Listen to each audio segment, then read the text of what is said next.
Yay, we're live. Oops. I forgot to turn this into a members only live stream. Ugh. How do I? Oh my goodness. Oh my goodness.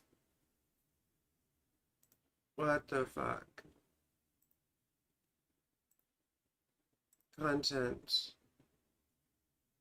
Live. Live. Live. Can I change this? Can I change this? Members only. Done. Save. Is this... I'm live right now. We'll give everyone a minute to get here. We'll give everyone a minute to get here.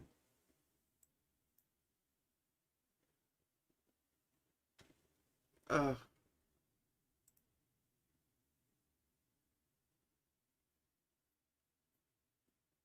Let's see. Is anyone here yet? Is anyone here yet?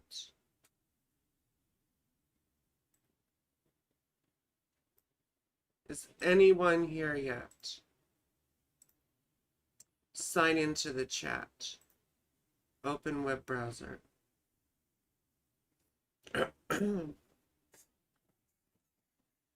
Oh my goodness gracious.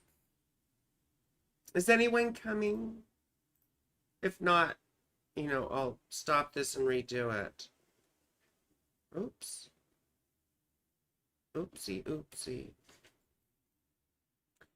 Let's see. Can I see? Can I see? There's nobody here. There's nobody here. Oh, good. It's on members only. Who's here? Is anyone? It said there was one waiting.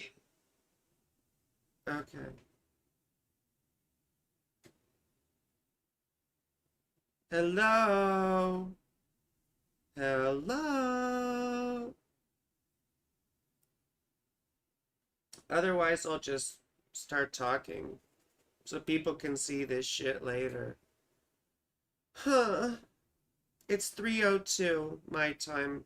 I'm going to give it till 5 after, and then I'll just start talking. And it doesn't really matter, I guess, because y'all can see this shit later. But it's really good information. I worked pretty hard on this thing. I mean, it's a presentation I first gave as a webinar back in 2022, over 2 years ago.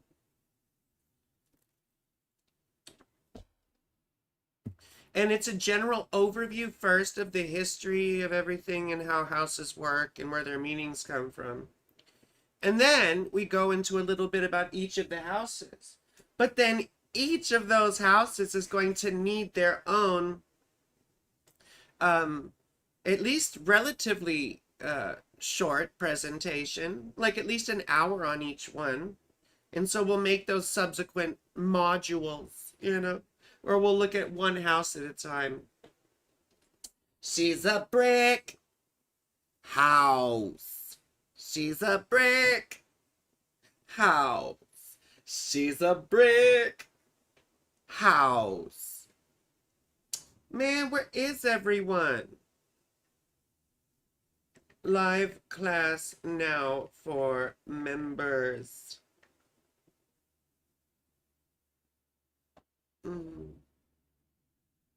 Okay. We have just a couple minutes. I got my blood drawn today for my my hormone levels. So, got this bandage on my arm still. I guess.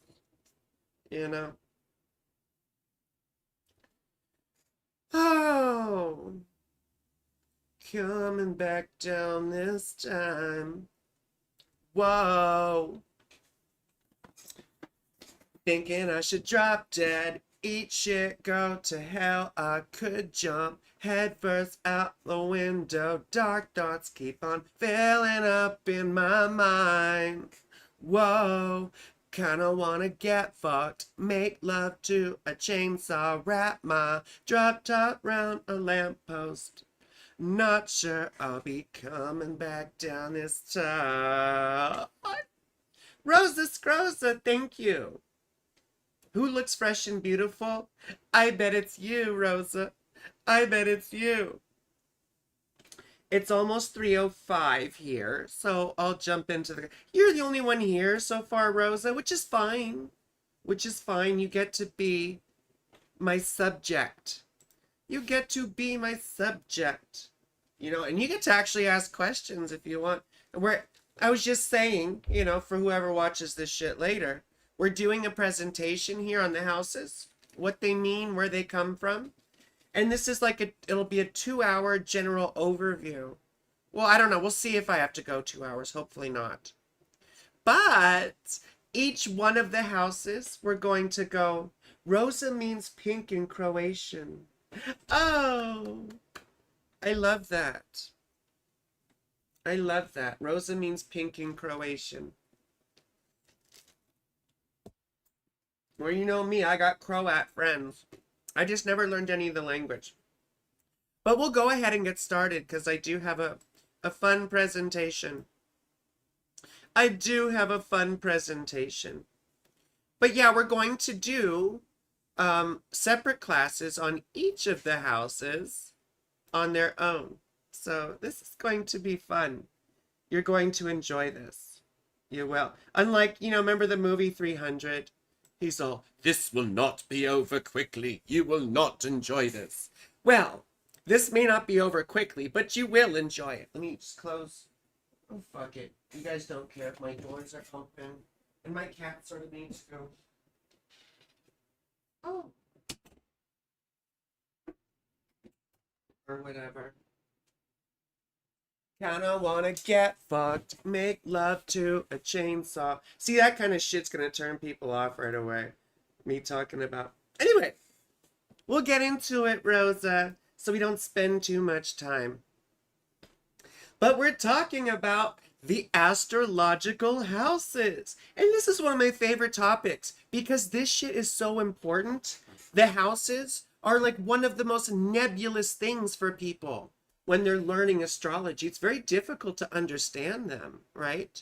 And there's so much nonsense on the internet and in modern astrology that people sort of pass along and propagate. That's totally wrong. Again, anyone can do whatever they want. Everything's arbitrary anyway. However, this is very, very effective stuff because houses and how you use them in readings or, you know, mundane astrology, which is history and nations and news and all that stuff. How you use these is very important because you can get such important and accurate and practical information by looking at house rulers. But we're going to get into all that. So here's the beginning of my little presentation, you know. So we're going to talk about what houses are, where they come from, what they mean, the different house systems, and how to use them in general. So I hope you enjoy this, Rosa, because you're my guinea pig, or you're sort of my test subject here, I should say. Excuse me. So, house wars, right? There's so much debate about which is the right house system to use, which is best, all that sort of thing. Like I said, ultimately it's all arbitrary and anyone can do whatever they want. I might say it's stupid, you know. But, you know, we're going to talk about the rationale for a lot of these things. It gets really heated, debates about this. I know I get really heated about it. I've seen Chris Brennan get heated about it, you know, even one of my favorite astrologers. So this is an ongoing contentious debate, right, between modern and ancient astrologers and Vedic astrologers and all that sort of thing. So what I mentioned here is that we live in an interdependent and relativistic universe. So anything can mean anything. Ultimately, it's all arbitrary. However, I'm going to push for whole sign houses in this, and I'm going to let you know why. So this is, see, I made this presentation in 2022 for a webinar. I believe this was July of 2022. Oh, it was November of 2022. So you see, this is like just about exactly 2 years old here, but all the information is good in it. So I love this part. You see, that's Stephen Hawking, the astrophysicist. And he's quoted as saying, astrological houses are the portals through which the gods touch our supple, quivering bodies. I know. I am the laws of physics. Of course he didn't say that. I made that shit up. But it's funny. You know what I mean? And it indicates something about the function of houses, right? Astrological houses are the portals through which the gods touch our bodies, right? And there's something to that because the signs, the zodiac, was the heavenly realm, right? The heavenly realm of the fixed stars. Yes. The signs were transcendent. They were heavenly. They were of the gods. Meanwhile, the houses were analogically related to man, right? Meaning humans, you know, to humans, right? In their world, in their material, personal world. Yeah. So in reality, the houses are what anchor the zodiac, the heavenly zodiac, to earth. Yes. It's like that connection between, you know, heaven and earth, or God and humanity, or whatever you want to say. You see, this is all very important stuff. I know, supple. Yeah. Oh, Bexy, you're here. I'm so glad you're here. There was no one here for a bit. So Rosa and you are my little test subjects. So anyway, you understand this is sort of an important humorous observation that I've made, right? Because the heavenly zodiac is anchored to earth by the houses. Yes? Now let's look at the next slide, right? The houses represent the areas of life in which events take place. Yes? We can think of planets sort of like gods, right? We can think of, there's a good analogy here. What was it? If we imagine this, all of this astrology nonsense to be like a play, or a stage production, right? The planets are the actors, right? The signs are like the costumes, yeah? Or what you put on, yeah? And then the houses are like the setting or the stage. It's where these things are taking place, right? Each of the houses represents an area of life, or people, or places, or things, or whatever. And as I said, they're where the heavenly zodiac touches our earthly experience, right? It's where the qualities of the signs and planets actually materially express or manifest, right? They can, now I'm always careful to say that astrology isn't causal, it's correlative. The planets aren't causing anything for you. But you can understand this analogy, right? Yes, I was late. Multitask. Don't worry, baby girl. Don't worry, Bexy. It's fine. It's fine. I just wish I had more members because this is great information, you see. So anyway, they can relate to our psychology, as I said, right? To things personal about us. Or they can relate to external people, places, and things. External nouns, yeah? Or verbs. Sometimes adjectives. There are also 12 divisions of the sky, following what's called diurnal or primary motion. Now, we'll talk about what that means in just a minute, right? Diurnal primary motion. This is crucial to understanding astrology. There are 2 types of motion in astrology, and we'll get to that in just a minute. First, I want us to look at this timeline, you see?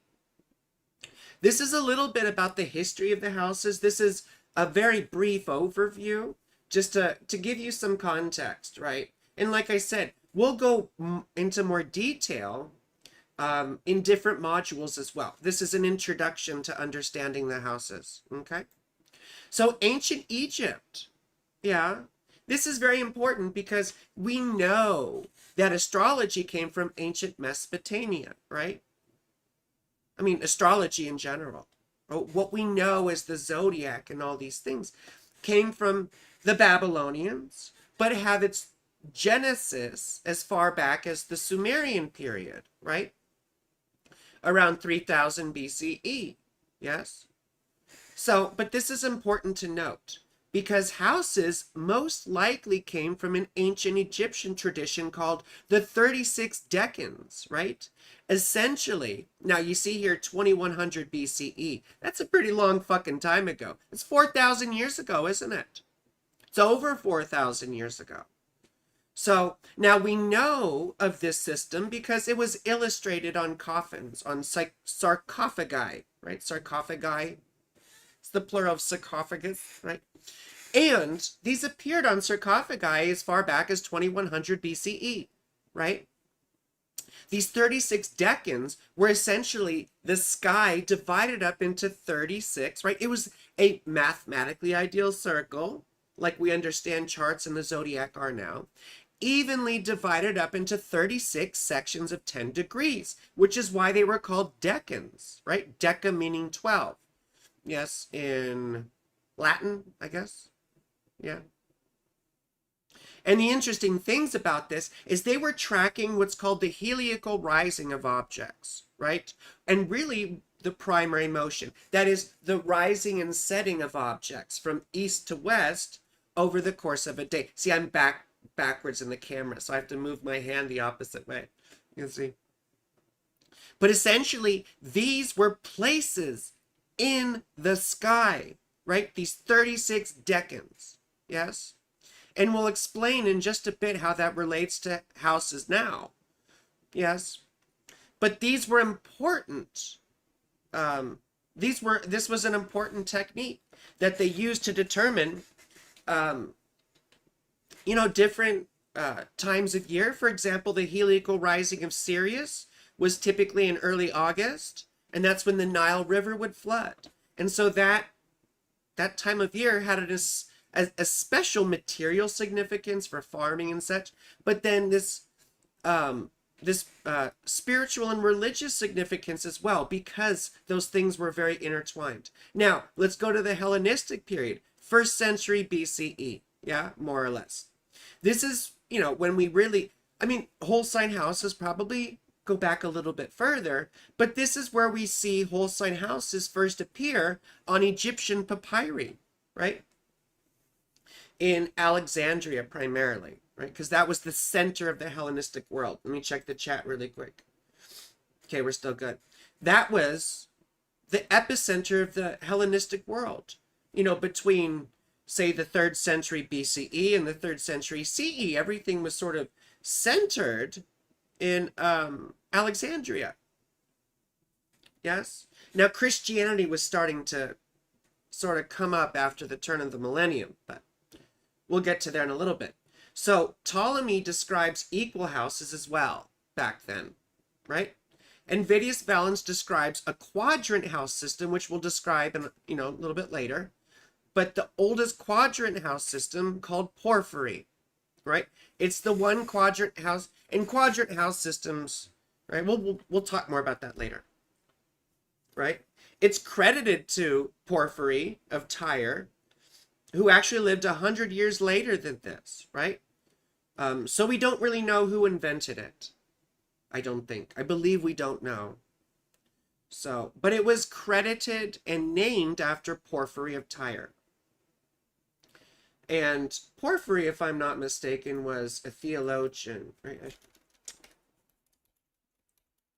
Porphyry of Tyre. I shouldn't be. He was a philosopher, right? He was a philosopher.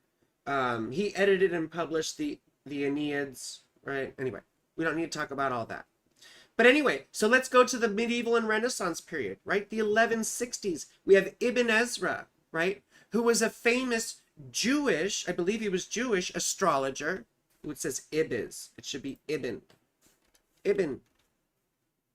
Ibn Ezra, IBN, a Jewish astrologer and mystic, right? Uh, Apparently invented the house system Regiomontanus, which a lot of people swear by, right? Um, uh, oh, Ibn Ezra apparently invents the house system attributed to Regiomontanus. Right. Yeah, see, Regiomontanus was from the 1450s. So you see much, much later, even though it was named for him. Right. And then in the 1650s, we had an Italian monk named Placidus de Titus who supposedly developed the Placidus house system. However, some sources say it was invented much earlier. Right. There's an old story about it that Placidus, right, this Italian monk, Christian monk, that he was actually translating Ptolemy, right? Ptolemy was Greek. Well, he was in Egypt. We had the Ptolemaic dynasty, right, in Egypt, which Cleopatra was a part of. But Ptolemy was, famous for all of his work on astrology. And Ptolemy had a very cryptic sort of writing style in ancient Greek. So it could be very easily to misunderstand, right? And so Chris Brennan tells this story that Placidus as a house system may have been Placidus the monk misunderstanding what Ptolemy was saying about equal houses. So I don't know if that's necessarily true, but there's good evidence for it that Chris Brennan brings up. So anyway, you can see house systems like whole sign houses, equal houses, and porphyry are very old. And houses likely came from these Egyptian decans, right? Because they filled the same sort of role here. And then we can see other house systems like Regiomontanus and Placidus going back to, the medieval Renaissance period. Now, let's fast forward to 1936 and modern astrology. Now, this is when Dane Rudhyar's Astrology of Personality came out, one of the famous books of modern astrology. And remember, Dane Rudhyar basically introduced the idea of psychological astrology. Before then, it was all sort of material and whatever. And it still is. And the psychological dimension is useful, of course. But they lost so much of this history, you see. So anyway, Dane Rudhyar described the houses in psychological terms.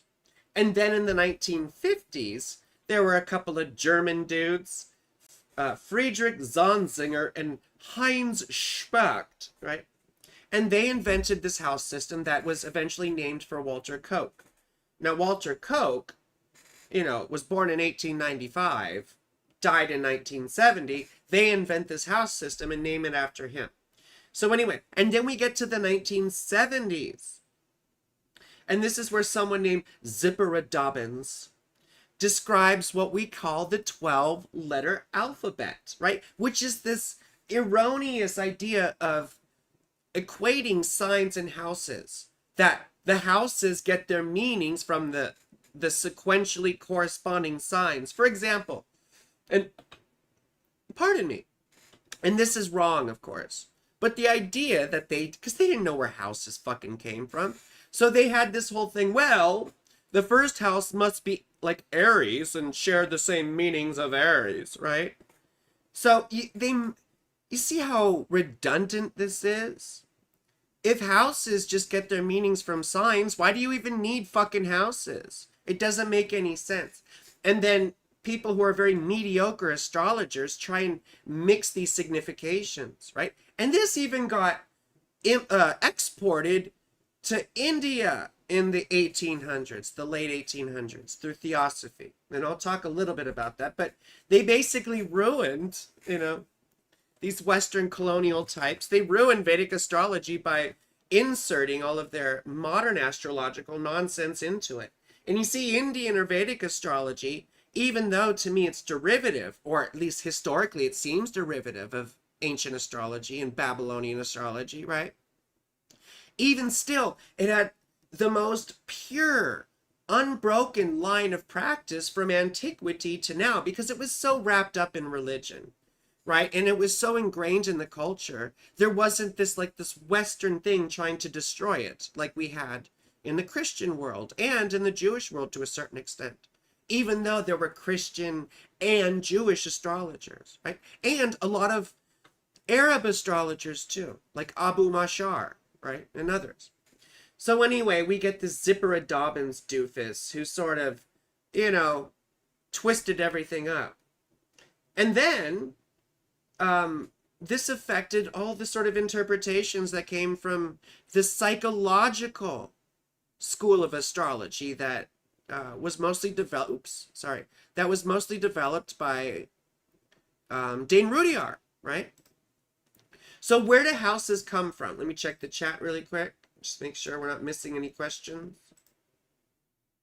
Placidus was a monk. Interesting. Yes, Placidus was a Christian monk in Italy. Yeah, Placidus de Titus in the Renaissance, right? In the Renaissance.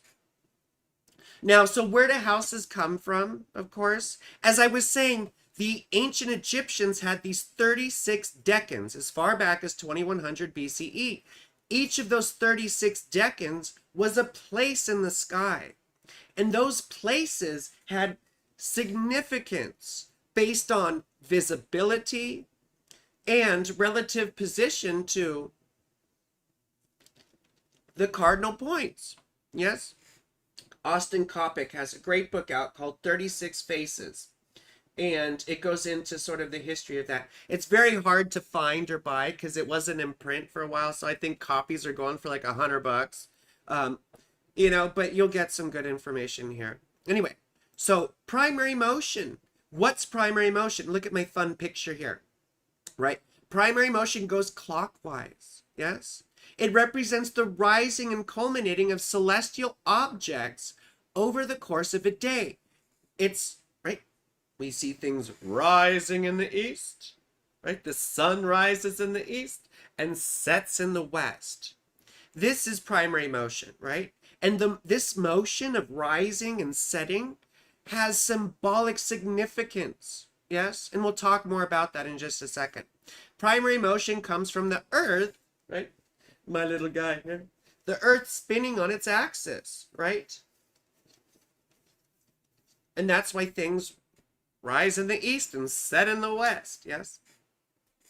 Clockwise motion. Now what's secondary motion, right? These are the two types of motion in astrology. Secondary motion is counterclockwise, right? This is the motion of objects through the zodiac, yes? And in order to see this motion and observe it, you have to look at these objects over multiple days and sort of track their movements, right? Which is what ancient astronomers, astrologers did, yeah?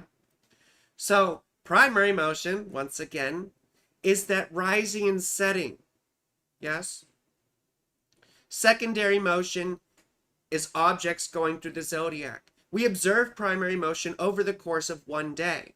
We observe secondary motion over the course of multiple days, yes? So anyway, that's important to recognize, primary motion and secondary motion. This is one of the most fundamental things in astrology, especially with the houses. And if you don't know this part, like I didn't know this when I was a modern astrologer. I didn't recognize how this all worked. I had to figure all this shit out from reading other people, like ancient astrologers, you see? And learning also from Chris Brennan and other people. So anyway, like I was saying, houses divide the sky. They are places in the sky. I talk here a little bit about alternating between light and dark.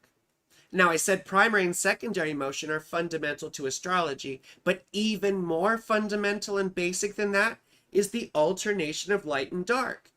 Over the course of a day, yeah, but also over the course of a year, right? So this is quite important. It's the annual solar cycle. It's an annular eclipse coming up, but it's the annual solar cycle, right? And we talk about this a lot. It's the solar cycle that defines the zodiac, yes? Meanwhile, it's the daily solar cycle that defines the houses, right? And I always make sure to be very clear that houses don't get their meanings from the signs, But you have to see here that there's a correspondence and fundamental relationship between what we call the cardinal points, the cardinal directions, the cardinal signs, and the cardinal points in a day, right? So the cardinal points of a year are the solstices and equinoxes, and those are what define the zodiac, right? Now, the cardinal points of a day are the same as the cardinal directions, right? We have the east here. We have the south here up top. We have the west here. And we have the north down here. And this is really interesting stuff. Before I get to that, I want to explain these. So the east is where everything rises. We know that practically from just being alive and watching objects move. Objects rise in the east. That's where they first appear or are born. Yes? Are born. Objects then, they reach their highest height, right? 12 noon. So this is dawn. This is the dawn of the day. It's the sun rising in the east, you see? And this is the sun at height 12. Yes? And you can kind of see the superposition upon these houses, right? So you can get a little prelude of where I'm going here, right? This is where objects were most visible, right? The midheaven, so to speak. Midheaven is also abbreviated MC, which means medium coeli in Latin, which is middle of the sky. And this is where objects were most visible and prominent, right? So you can kind of see where these proto-significations come from and where they're going, right? I should probably take this bandage off. Yeah, I had my blood drawn. So you see, that's where objects were most prominent, yes? And then they set in the west, don't they? At the close of the day, opposite what? The east, the rising. So you see, the east is the place of rising. The west is the place of setting. The south, right up here, is where the sun was most bright, hot, visible, and revealed what? The glory and the beauty of the day, yes? Now we have the north here, right? The north is considered the midnight place. This is where the sun is at midnight. Now we know practically the sun is on, it's lighting up the other side of the earth because the earth is round, yes? But the idea here with sort of, in this image is that the north is subterranean, yeah? And we'll talk about hemispheres of houses in just a little bit.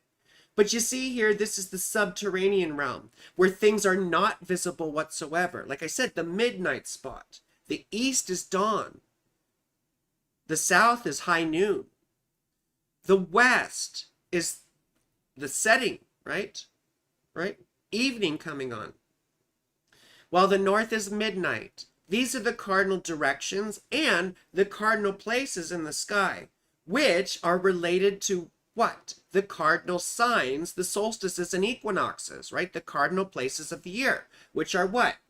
The east we can think of as Aries, right? Where things are born. Now remember, the first house doesn't get its meaning from Aries, but this is the function of these things, you see, in terms of defining the solar cycle and the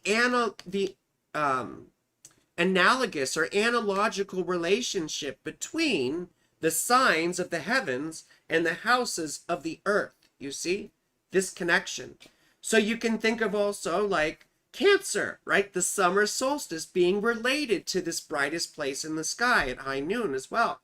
You can think of Libra as sort of this place of setting to a certain extent, right?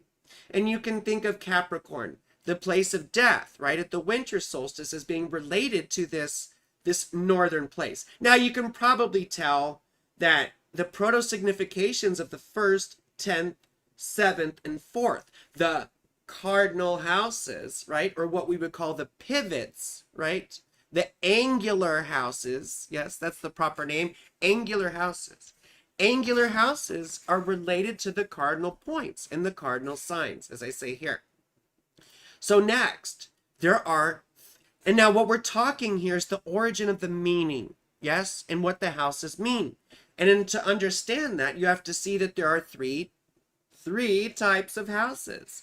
We have what's called angular, right? Angular houses are peak power, right? Those are the 1st, 10th, 7th, and 4th. Let me turn my phone off. Those are the 1st, 10th, 7th, and 4th, right? Those are the angular houses. They represent peak power, yeah? Now, they were called pivots or tropos, right? Because this was considered time, or they were the wheels around which the rest of the houses pivoted. And you see here, I have this thing called angular triads. This is a term that was developed by, the pioneers of ancient astrology, Robert Hand, and I think Robert Schmidt. But Robert Hand came up with this idea of angular triads because you could read the ancient Greek and see how this relationship worked, but trying to turn this into English was sort of difficult. So when he says angular triads, we have 3 types of houses that are grouped together. And you can see here, we have an angular house with a red A, scarlet letter, right? And then we've got a succedent house with the blue S, right? And we have a cadent house with a, yellow C. So the idea was that these triads, these angular triads, represented a certain flow, right? A certain flow of appearance or manifestation or energy, right?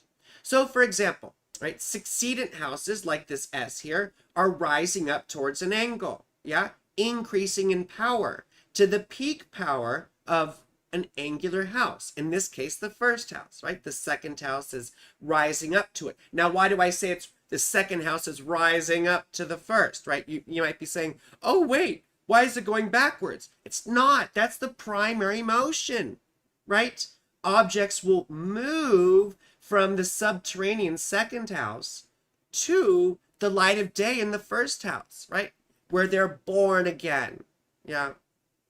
You can see some of this represented in ancient mythology, right? Like, for example, in Egyptian mythology, the sun god Ra, right, was visible throughout the day, yes. And the legend was that as the sun set, Ra went into the underworld, the subterranean realms, where he would fight the serpent of primordial chaos, known as Apep, which is sort of related to Saturn, really.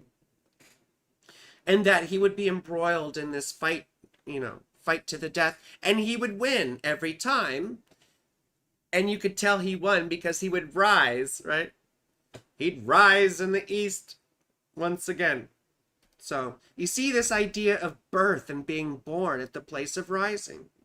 Now, cadent houses are falling away from the angular houses and represent declining power.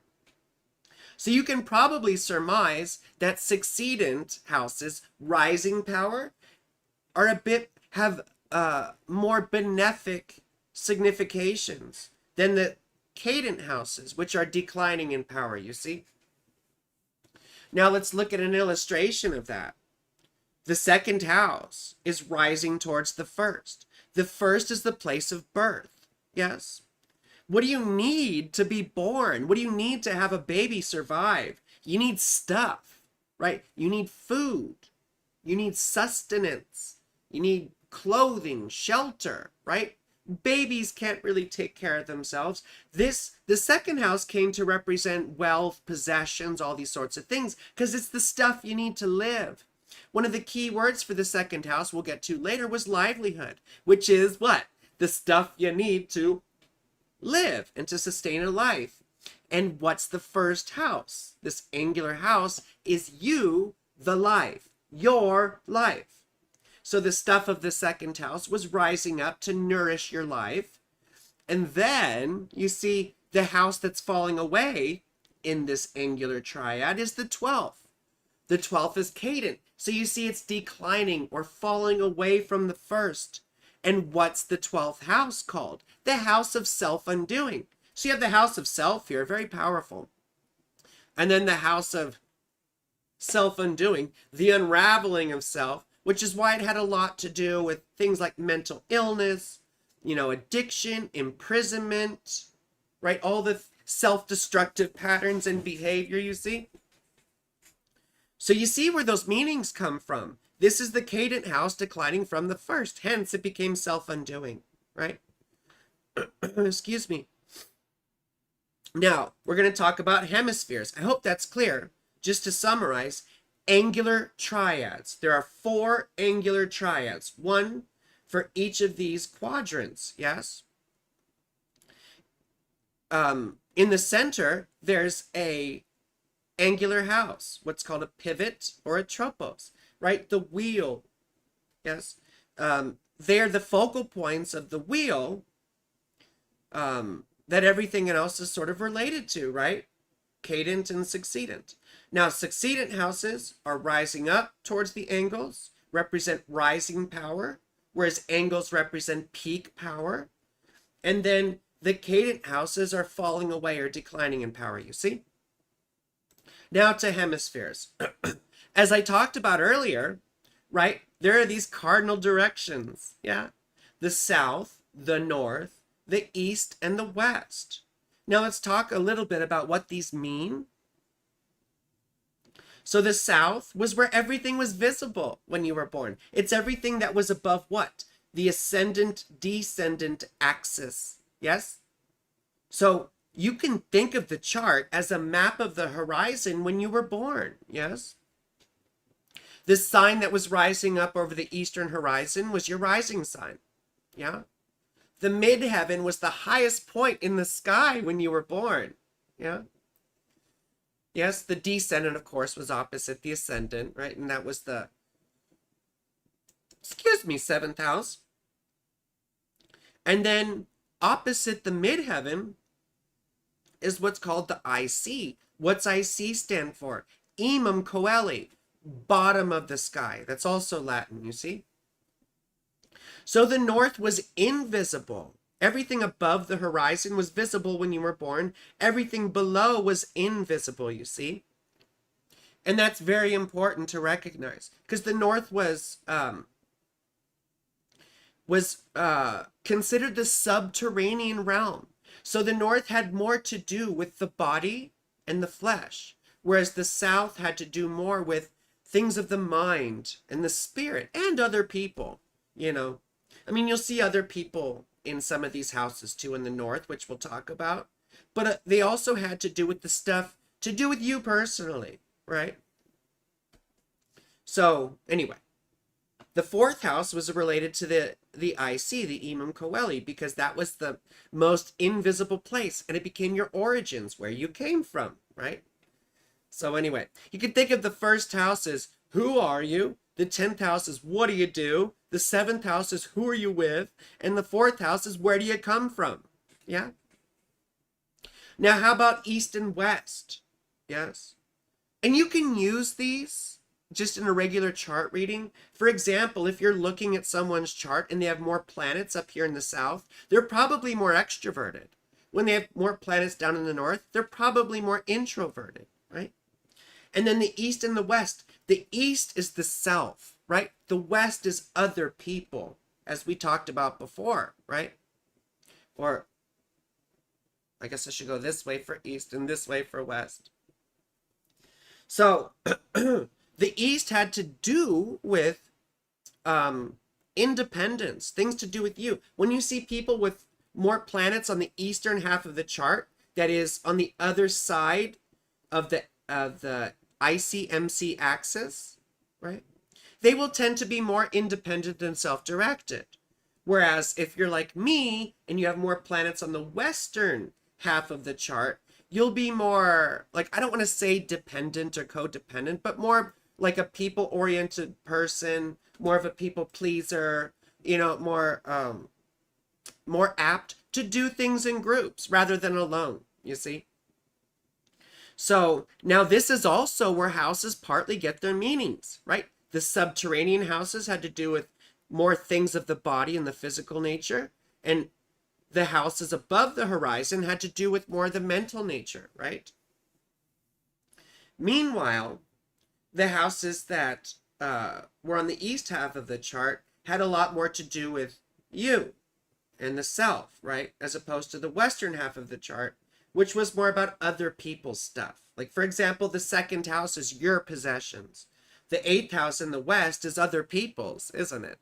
Right? And we're not talking about houses specifically yet. This is just an example, you see. Let me look at the chat and see if anyone said anything. Maybe he mistranslated. Also very interesting. Yeah, maybe he did. I think you're talking about Placidus Datitus. That's the theory. That he, the theory is that he mistranslated, which is where he got the house system Placidus.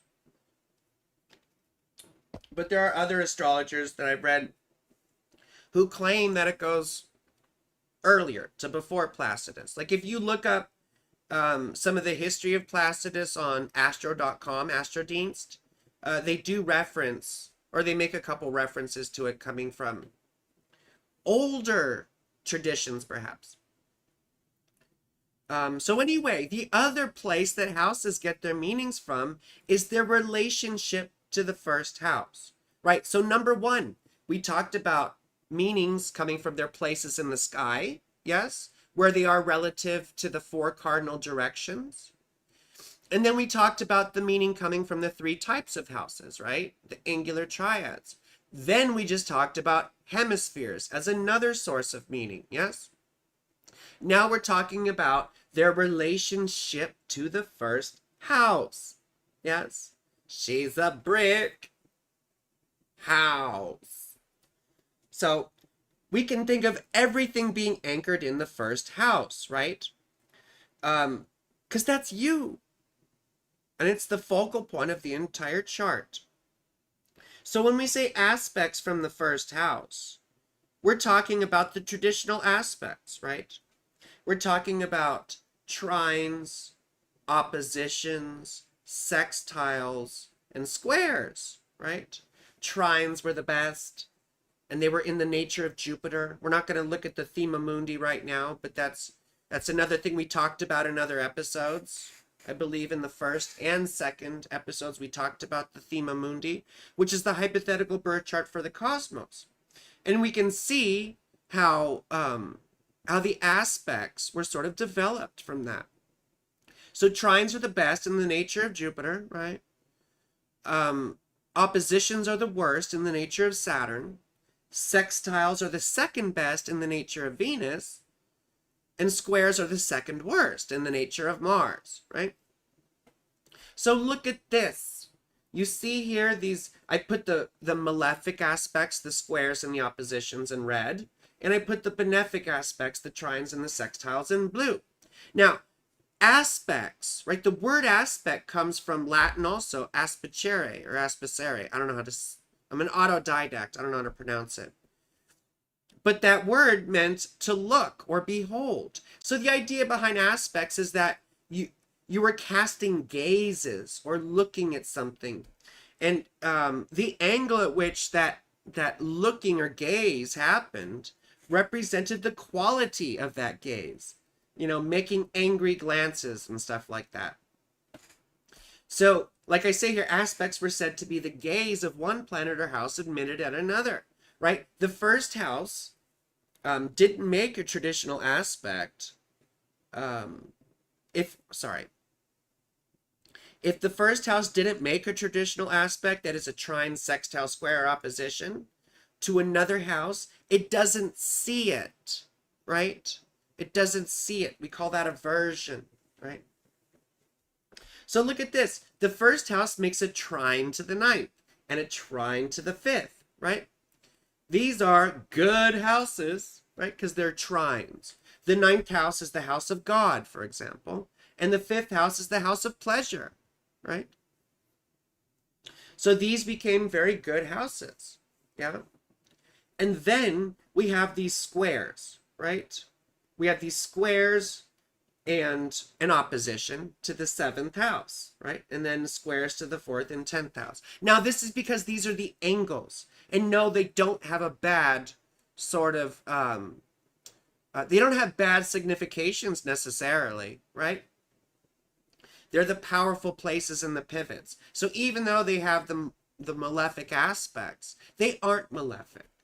But then, on the flip side, you can see the sextiles here, the sextiles to the 11th and 3rd house. And those are also good houses, right? Those are like the second best houses or whatever. And we see the 11th house having to do with hopes and wishes and friends and supporters, yeah, and groups. It's considered the pleasures of the mind, whereas the 5th is the pleasures of the flesh. And then you have the 3rd house, right? Which, even though it's a cadent house falling away from the 4th, it's still making a sextile here to the 1st house, right? And therefore it had to do with some more benefic things. Of course, you know, it's siblings and it's short journeys and all that sort of stuff. But it also became, you know, friends also to a certain extent and extended family. And these were supportive type things for the most part, you see? Now, we just talked about that. Now, what are the houses that are not seen, right? That don't make a traditional aspect? We have the 12th, right? And we have the 2nd, yes? And then we have the 8th, and we have the 6th. And these were the houses that got the most malefic significations. In fact, the 6th and the 12th house are like the worst houses. And I don't mean, you know, that anything is necessarily good or bad, but they're the most malefic in that they contain the most subjectively difficult experiences, right? The 12th house is considered the worst, and the 6th house the second worst, and then the 8th house the third worst. The 2nd house, even though it's an aversion, it doesn't get these same bad connotations because it's succeedent, right? And increasing in power towards the main pivot of the entire chart, which is the rising sign, the 1st house, correct? So the 2nd house doesn't get these same malefic significations that the other houses in aversion get, right? And once again, remember, aversion means the 1st house doesn't see it, right? Aversion means there's no traditional aspect between these two houses or signs, right? So you could see that's where some of the malefic connotations come from, or significations for these adverse houses, right? Or aversion houses. Pardon me. Let's talk about house systems now, right? So you see how many layers of meaning go into the overall meaning of the houses? Yes. Number 1, places in the sky, right? Relationship to the cardinal points and cardinal directions, right? Then we have, excuse me, what was it? I lost my train of thought. Then we have the angular triads, right? Succeedant, right? The 3 types of houses. Then we have the hemispheres, of course. And then we have the aspects to the 1st house. Now let's look at whole sign houses first. We have the chart of the United States here. So whole sign houses, as I say here, is generally accepted to be the oldest house system. As I mentioned earlier, we have ancient Egyptian papyri from around the 1st century BCE done in whole sign houses. Now, what do whole sign houses mean, right? Well, I also say here it was the most widely used house system in the ancient world. Yes, we have descriptions of equal houses and porphyry, which I mentioned earlier. But the most widely used, at least according to the data we have and the charts we have that existed from the 1st century, that it was the most widely used system, right? So for whole sign houses, basically the rising sign becomes your entire 1st house. We begin and end the house cusps with that entire sign. For example, the rising sign of the United States is Sagittarius. So the whole first house will be the whole sign of Sagittarius. So you see, even though I said earlier houses don't equal signs, well, in whole sign houses, the sign becomes the house, right? But you start with that rising sign, and there isn't necessarily a correlation to Aries, right? Unless you're an Aries rising. Yeah. Sagittarius is that rising sign. Now, each of the subsequent signs become the subsequent houses. So the second sign from Sagittarius, Capricorn, becomes the second house, right? The 10th sign from Sagittarius is Virgo and becomes what? The 10th house, right? In fact, you can see all the mutable signs here would make up the cardinal or angular houses, rather. So, whatever your rising sign is, that's your first house.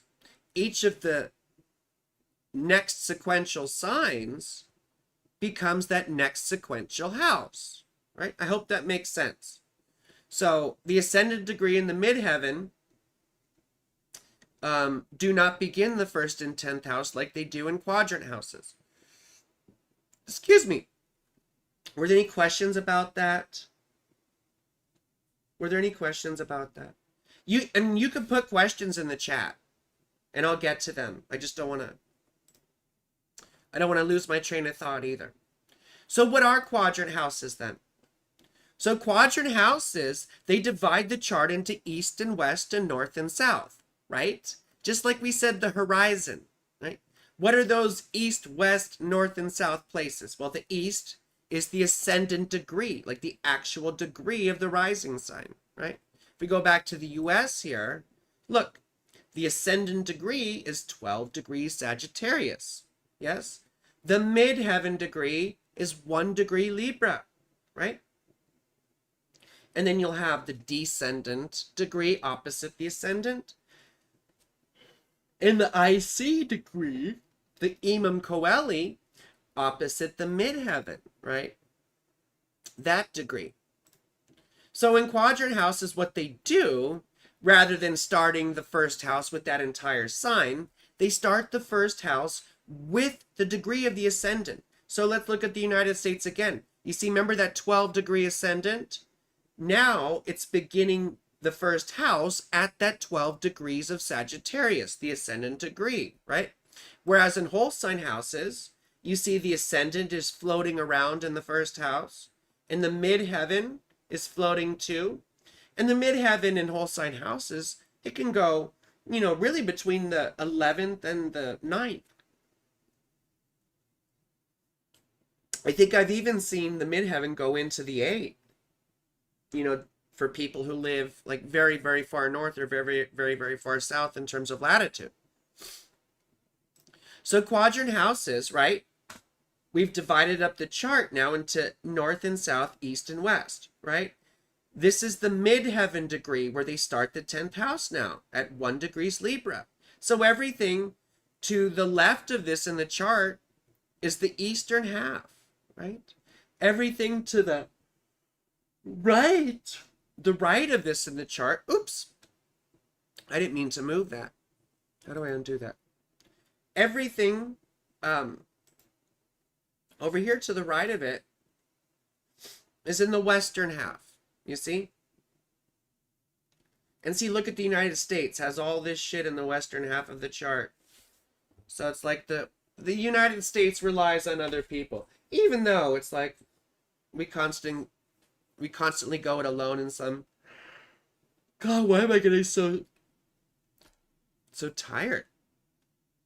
Gosh. Anyway, so you see here, we start the first house with the ascendant degree, the 10th house with the midheaven degree, the 7th house with the descendant degree, and the 4th house with the IC degree. Therefore, we have 4 quadrants, hence the term quadrant houses. Yes? The rest of the houses are then calculated according to specific rules of the particular house system.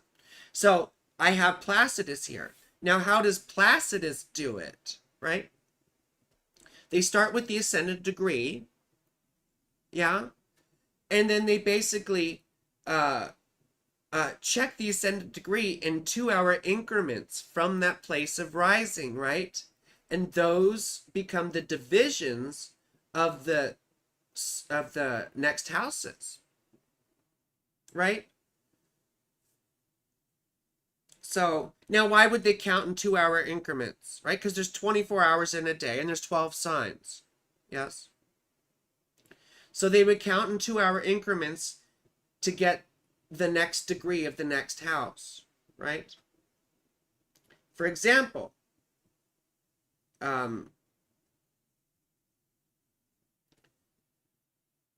we have 29 degrees to 22 degrees, right? So that's 30 degrees minus 7 is 24, right? So there's 24 degrees between here and there. Then we have 22 to 12. What is that? I'm not good at math. That's 34 degrees, you see? So, anyway, so you see these increments then at least. You just need to know the general outline at this point. We're not sitting here calculating Placidus charts for ourselves. So anyway, I hope that makes sense. Now, what's the 12-letter alphabet I'm always railing on against, right? It's the stupid idea that houses get their meanings from the signs, which they don't. We just saw all the sources of their meanings, right? Just to reiterate, places in the sky, yes? And then the type of house, whether it's angular, succedent, or cadent. And then we saw hemispheres, yes? And then we saw the relationship to the first house. And all these things together give rise to the house meanings. The 12-letter alphabet came from people not knowing where houses come from and the history behind them, you see? So the idea is that they always equated Mars with the first house, and therefore, Aries with the first house, and therefore Mars is what they called the natural ruler. There are no fucking natural rulers. I mean, if you're an adamant modern astrologer, then you could say, well, I don't care about the history anymore. Houses equal signs and fuck you. Okay, well, that's cool. Fuck you. You suck at astrology. I'm sorry. You're not going to get the same quality of information and the same practical level of information if you do this bullshit. But you can do whatever you want. It's no sweat off my boobs, you know? So, or maybe it is. So, anyway, you see here, it ignores the reasoning behind the houses. All that stuff, all those sources of meaning we just talked about, very ancient sources too. The places in the sky thing goes back to ancient Egypt in 2100 BCE. These are things that were developed over thousands of years with tried and true observation and practical use and experiment. Doesn't mean you can't do all that stuff now and develop new modes and new practices. You could. I'm just Saturn girl, and I prefer to use the old, right, tried and true practices. But you can make up your own bullshit. I'm still going to call it stupid, you know? But anyway, nothing is necessarily right or wrong. It's just what I say it is, you know? So anyway, the reasoning behind the houses is very deep and very old. Meanwhile, this other bullshit sort of came up in the 1970s, right? And this is what a lot of the boomer astrologers took for granted for a long time. Yeah. And this is why you also see all these astrology books, modern astrology books, even Liz Green, one of my heroes. Like, I have a couple of Liz Green's books. Ooh. For example, I got this book like 18 years ago, and this is a very good book. But what does she do in it? What does she do? She equates signs and houses. See, Saturn in Libra and the 7th house. Libra has nothing to do with the 7th fucking house, except for the fact that it's a cardinal sign, right? That's associated with the cardinal direction of the West. They don't necessarily share meanings, even though you may see meanings overlap, right? Like Libra, for example, does have a lot to do with relationships, and so does the seventh house. However, the seventh house is opposite the first, right? Which is where it gets the oppositions, and sometimes competitions and opponents, that signification from. So anyway, we've already seen that the meanings of the houses don't come from the zodiac. They have their own source having to do with the meaning of places in the sky primarily, right? And as I indicate here, there is an overlap sometimes between signs and houses, right? And I just said, you can see that between the relationship of cardinal points and cardinal signs. Yes? There is sort of a relationship in a way between the 10th house and Cancer. Yes? It's all sort of backwards, right? It's all sort of backwards here. But there is sort of an association with Libra and the place of setting, right? There's sort of an association with that in a weird way. But you have to understand that the meaning of signs and the meaning of houses have different origins and therefore have different sets of significations too. And your astrology, like your readings and your practice, gets so much more effective when you don't equate signs and houses, right? So, I mean, you can see overlap, for example, between, say, Sagittarius and the 9th house, right? Sagittarius is ruled by Jupiter and hence has a lot to do with philosophy and religion and wisdom and higher learning.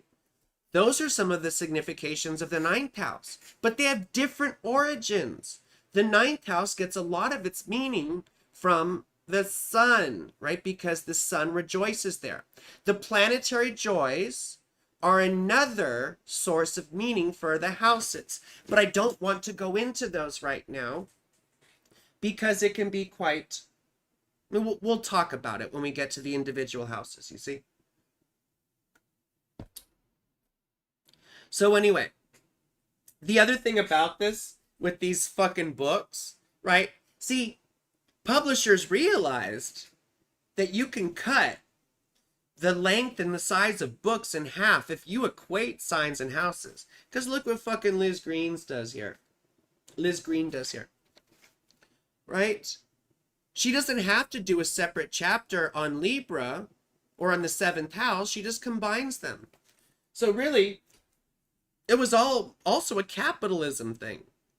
A way for publishing companies to save money by putting less pages in a book, you see. So it's just like, Ms. Colston, girl, sorry, thought I missed it. No, you're good. And you can watch all this stuff later, of course. Thank you for coming. I really appreciate it. It makes me feel like I'm not just talking, to the air. Although I do that pretty often, too. So anyway, it's like this. You ever see Father of the Bride back in the day? And he throws a fit, Steve Martin, in the grocery store. He's like, there's 10 hot dogs and 12 buns. Like, it's like some executive at the Wiener Company got with an executive at the bun company and they decided to make you buy extra shit, So, the capitalism thing, I guess. It's sort of interesting when you look at it that way. So, now which house system is more accurate? Technically, you could say none, right? And I use my old reasoning here about interdependence, right? Because I'm more interested in Buddhist logic.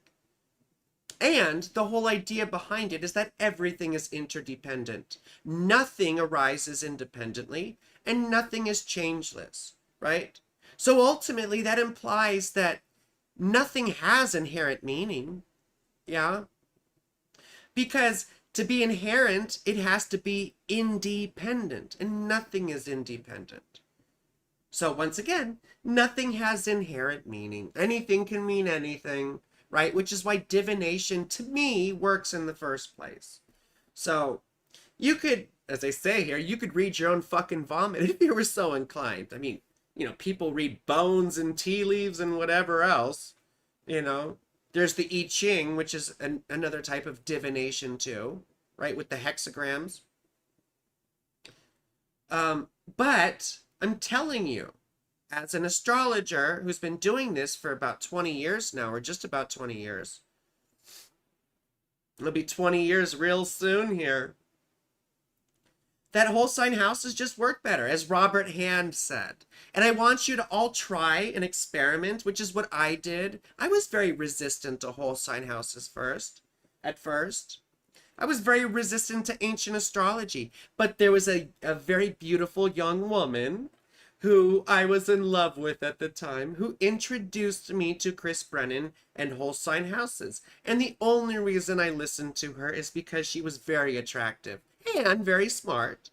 But I'm always right, so it took a lot for me to sort of come around to it, but once I realized the power behind this, I let go of all the other systems. It was very easy. The only time I use porphyry or any quadrant house system is to determine what's called angularity, which is a planet being within a relative proximity to an angle. So the ascendant, descendant, midheaven, or IC, right? For example, in my own chart, I have Jupiter in the 11th whole sign house. However, Jupiter moves to the 10th house if you put my chart in Placidus or Porphyry, which means Jupiter, even though it's, something like 15 degrees away from my midheaven, it's still angular, right? Usually I say about within 20 degrees of an angle. But you could really say, if that planet ends up in an angular house in, say, Placidus or Porphyry, then it's a more powerful planet, right? Because remember that the angles are the most powerful places of the chart, right? The most powerful angle is the ascendant. The second most powerful is the midheaven, right?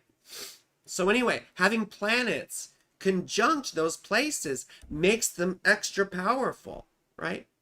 Very important. So anyway, which is more accurate? Now, let's get into so we go into using houses here. We'll try and blast through this part, and then we'll do more detail in a next class about the houses. You see? Because Demetra George goes into wonderful detail about each of them. And so I was inspired by her material to do a more detailed presentation for each house, okay? But let's go through them very briefly. We're going to talk about the meanings of each house, the house rulers, right, in whole sign, derivative houses, and some examples. Okay? So what about the first house? Yes? Remember, this is the primary angle. This is peak energy. It's the place where things rise in the east. Therefore, it was called the place of rising, represented you, the whole you. Mind, body, spirit, you see? If we go back here to my little diagram, or the United States chart, where's the US chart? What was I just going to say? I lost my train of thought. Anyway, it's the whole you. It's mind, body, spirit, right?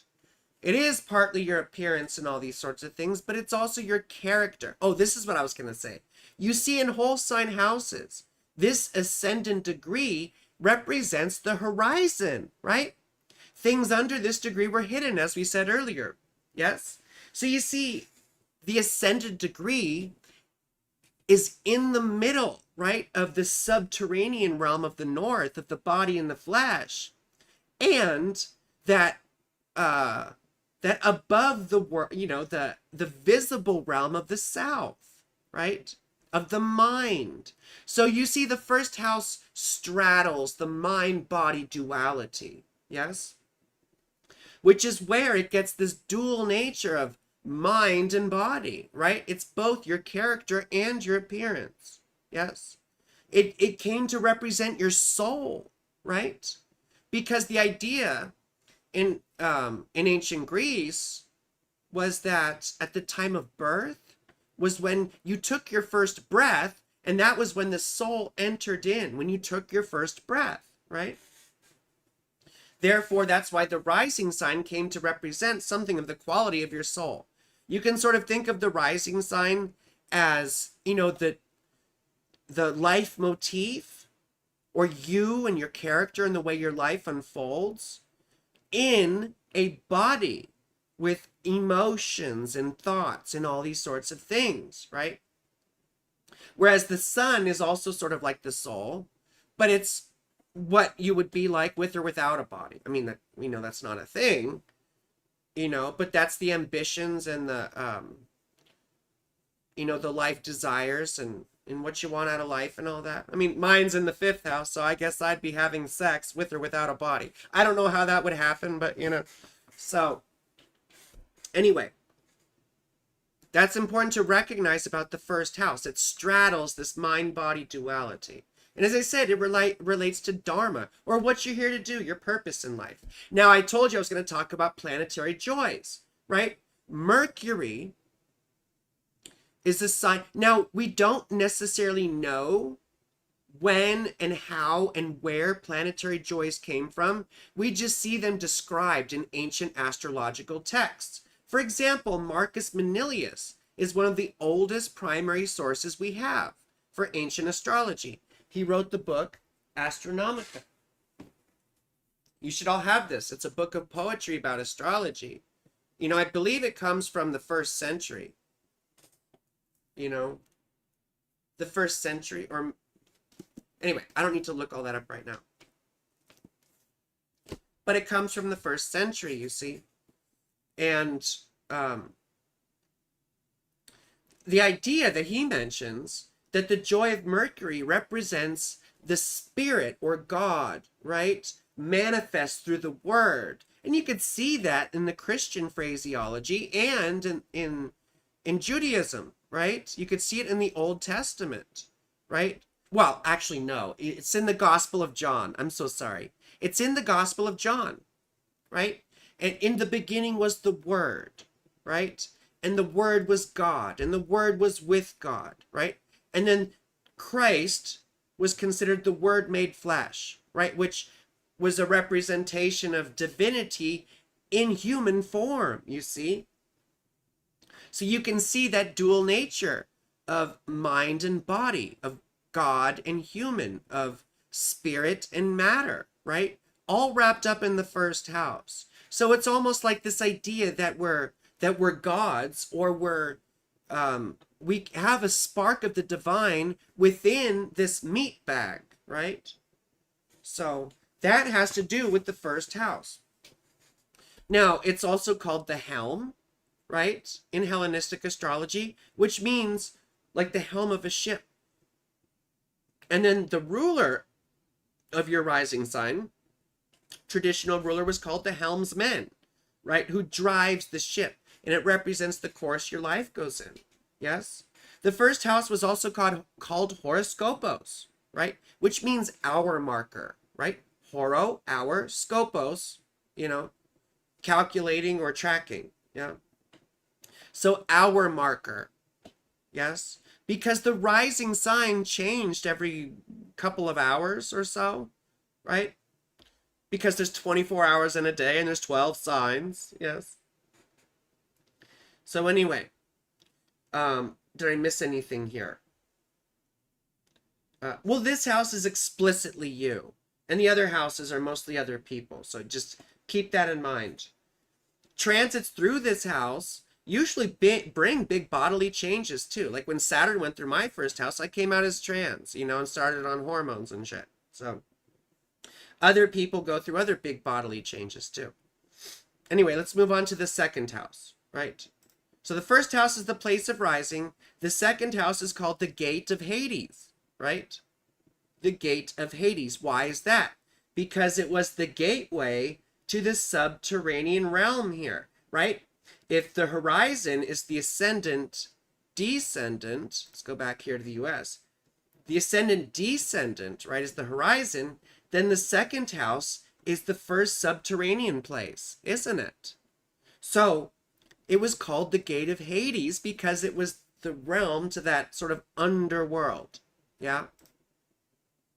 Now it represents the stuff we need to live, right? It's a succedent house. It's in the north, the stuff of the body and matter, right? And it's in aversion to the first. The first doesn't see it, yeah? So you can see how a lot of this goes into the signification, right? The fact that it was rising or increasing towards the first means that it's carrying the nourishment and the sustenance to feed the life or the baby or the body that's born in the first house, right? The self needs a livelihood. And what we talked about, the definition of livelihood, which is the stuff that you need to live. It's the stuff that supports the life. Hence, your stuff, your possessions, your house, your clothes, It was also called the abode of Typhon, right? Which was one of the malevolent deities in ancient Greek mythology, right? Typhon was like this serpent, right? You see? Because it was once again leading into the underworld. So in Greek, bios or life, right? This is feeding the life. And it referred to how, now there's a couple different things it represents. Number one, it can represent how someone makes a living, right? It can represent someone's relationship to money and wealth. It can represent, like, are you greedy? Are you generous? Do you spend too much? Do you hoard? Do you squander? It's all your financial habits, as I say here, right? It's also, as I say, how well you get what you need to live. How much is it that you struggle? So sometimes it can represent your job or your business as well, right? And we see your job or your work represented in 3 different houses: the 2nd of money, the 6th of slavery and labor, and the 10th of your vocation, profession, and life direction. You see all these things go into a general picture of, what you do for work and make money and all that sort of thing.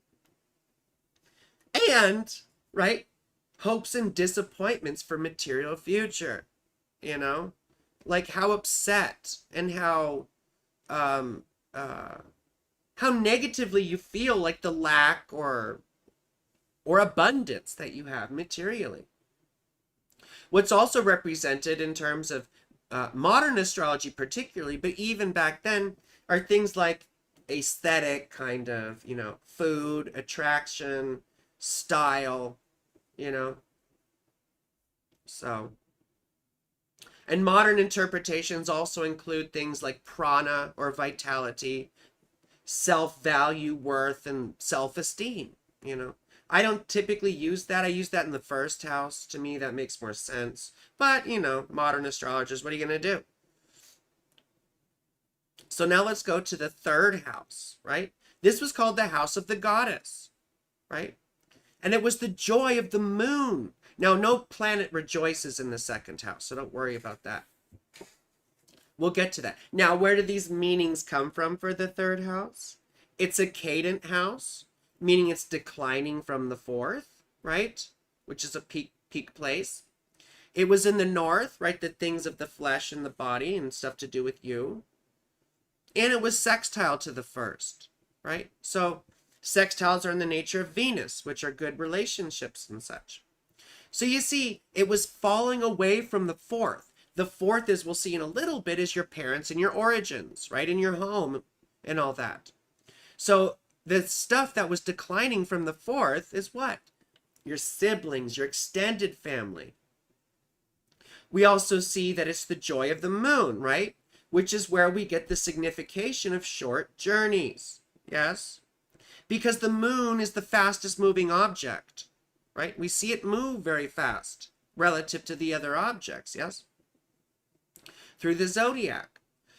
And the moon was the goddess, yeah? So therefore the 3rd house became the house of the goddess. And in ancient astrology, Demetra George says a lot about this. It had to do with religious rites, especially of priestesses and feminine things. It also represented women's rights to a certain extent, feminine rebellion, yes? So the moon gave some of its significations to the third house, right? The goddess thing, the short journeys thing, and the communication thing, really. It didn't come from fucking Gemini or a relationship to Gemini. It came from the moon. Because what happens on short journeys, especially in ancient times? You get news, right? You get communication from things about people and family and whatever. You see? Come here, baby. Oh. He was giving me the eyeball, you know? Now, excuse me. So you see, anywhere there was this whole feminine connotation to the third house. The communication thing was more to do with the moon, and there's more significations that come from that. The third house is also the media we consume, right? And it can be our communication style and all that. It's news also, right? Now, the moon was called Selene, right, in ancient Greece and by ancient astrologers. And so the myth of Selene gave the third house meaning as well. We're not going to go into all that right now. We'll do that when we get to the third house on its own, right? So short journeys also because the moon was, or the third house of the moon was opposite the joy of the sun, which is the ninth house. And we'll talk about that too. You see? It also had to do with divination, right? It was lunar, so it had to do with divination from what? From dreams. Whereas the sun has to do with divination from sight, right? Anyway, we'll talk more about that in a little bit. But some of the other things that we see here in modern significations are like your local community, right? And that's where you're typically traveling, you know, in these short journeys. And news, as we said, messages, communication, because we would bring messages on short journeys. God, I got cat hair everywhere. And once again, it's the media we consume of all types. Yeah. Right? Ugh, my third house ruler is Mars in my fifth house, right? So my ruler of media and communication is in my fifth house of fun, right? So I watch the news for fun. Very simple equation. It's like what I do for fun is watch the fucking news, you know? So let's go to the next house. Let me check I fell asleep. It's late here. I'll come back to this tomorrow. I know. I'm sorry. Thank you. Thank you for being here. We're almost done though. Let me move quicker because we're going to go over these in more detail later. I don't need to beat a proverbial dead horse. Where's my presentation? Here we go. Let's move to the fourth house. It was called the subterranean place. This is an angular house, right? Which means it's peak energy. It comes from the Imam Coeli, right? The IC, bottom of the sky. The deepest, darkest place in your chart, the midnight spot, right? Things first became visible in the east. Before then, they were somewhere where we don't know where we do know. They're on the other side of the earth. But for ancient people, they're like, well, they're just now arising and becoming visible. Therefore, it came to mean origins because it's the place you came from, right? Like I said, first house, who are you? 10th house, what are you doing? 7th house, who are you with? 4th house, where you come from? And therefore, it also was associated with the parents and the father especially. Why is that? Because in ancient Rome, right, it was the father who legitimated the birth. And so you became the official child of your father once he sat you on his lap, right? Before then, he can just say, oh, you're not mine, right? Some other dude, you know? But, so this is why the father became the fourth house in your origins, you see? It was not traditionally the mother. You know, nowadays we see it as both parents sometimes. But the reason why the fourth house is seen by modern astrologers as the mother is because they associate it with Cancer. You know, oh, the fourth sign, the fourth house. But it doesn't have anything to do with Cancer. It's the origins, right? The moon represents the mother oftentimes. Excuse me. Which is why cancer is associated with the mother. You see? Mm. And so the other thing, God, there's cat hair everywhere. The other thing about the fourth house, right? Home, earth, your homeland, your country of birth, patriotism, all that sort of stuff. God, cat, like why do you like shed hair all over the it's almost like you send hair out like a projectile. You know, it's like you're shooting it at me. Anyway, your home, it's also real estate, your land, yeah. Your grandparents, as I said, because those are origins. It also has to do with history. You'll see people with planets in the fourth house. Like I have Mercury in the fourth house, and I'm deeply, deeply um, enthusiastic about history. I most of what I read for fun is history, you know, or current events. Um, the mysteries and liberation. You see, this is particularly in Vedic astrology too, right? Moksha in Sanskrit is liberation, and this was often seen as the house of liberation because it was the deepest, darkest place. You see.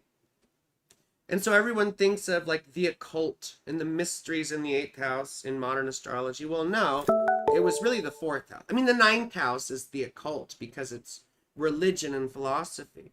But you see, this was the mysteries, right? The fourth house was the mysterious place, right? So it had more to do with the mysteries of liberation and the spiritual path. Meanwhile, it's also family wealth and generational wealth, precious metals, as I say here, stewardship of land, sustainability, all that sort of thing, right? And it also became associated with death in, I think, in Vedic astrology more, but also the final part of life. This was ancient stuff, ancient significations. The most important thing for our purposes here is the origins, the father, because you can look at the ruler of the fourth house and see a lot of information about someone's father. Now, what about the fifth house? This was called the house of good fortune. It's a succedent house, which means it's rising in energy, right? It's in the north, which means it has more to do with the flesh and the body, right? And it makes a trine to the first house. So you can see that sort of energy of pleasure, right? Coming through that trine through the first house. Now, we'll also see that it gets pleasure from the fact that it's the joy of Venus. But really quickly, it's also rising up in energy towards the fourth house of the parents or the father, right? And so the fifth house, right, came to represent sex and children. Because how do you make a family? Like, what makes you a father? Well, you know, getting down and having sex. You know, that's how you make babies. Making babies, right? And that's sort of how you start a family too, isn't it? So it was sex that made you a father, that rising energy, you know. And then the third house is all the people that come out of that too, siblings and extended family, right? Now, it's where Venus rejoices, yes?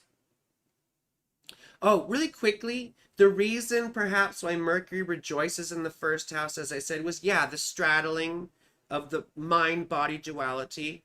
And Mercury is sort of like the non-binary planet. They aren't malefic nor benefic, and they can go either way, yes? And they represent adaptability.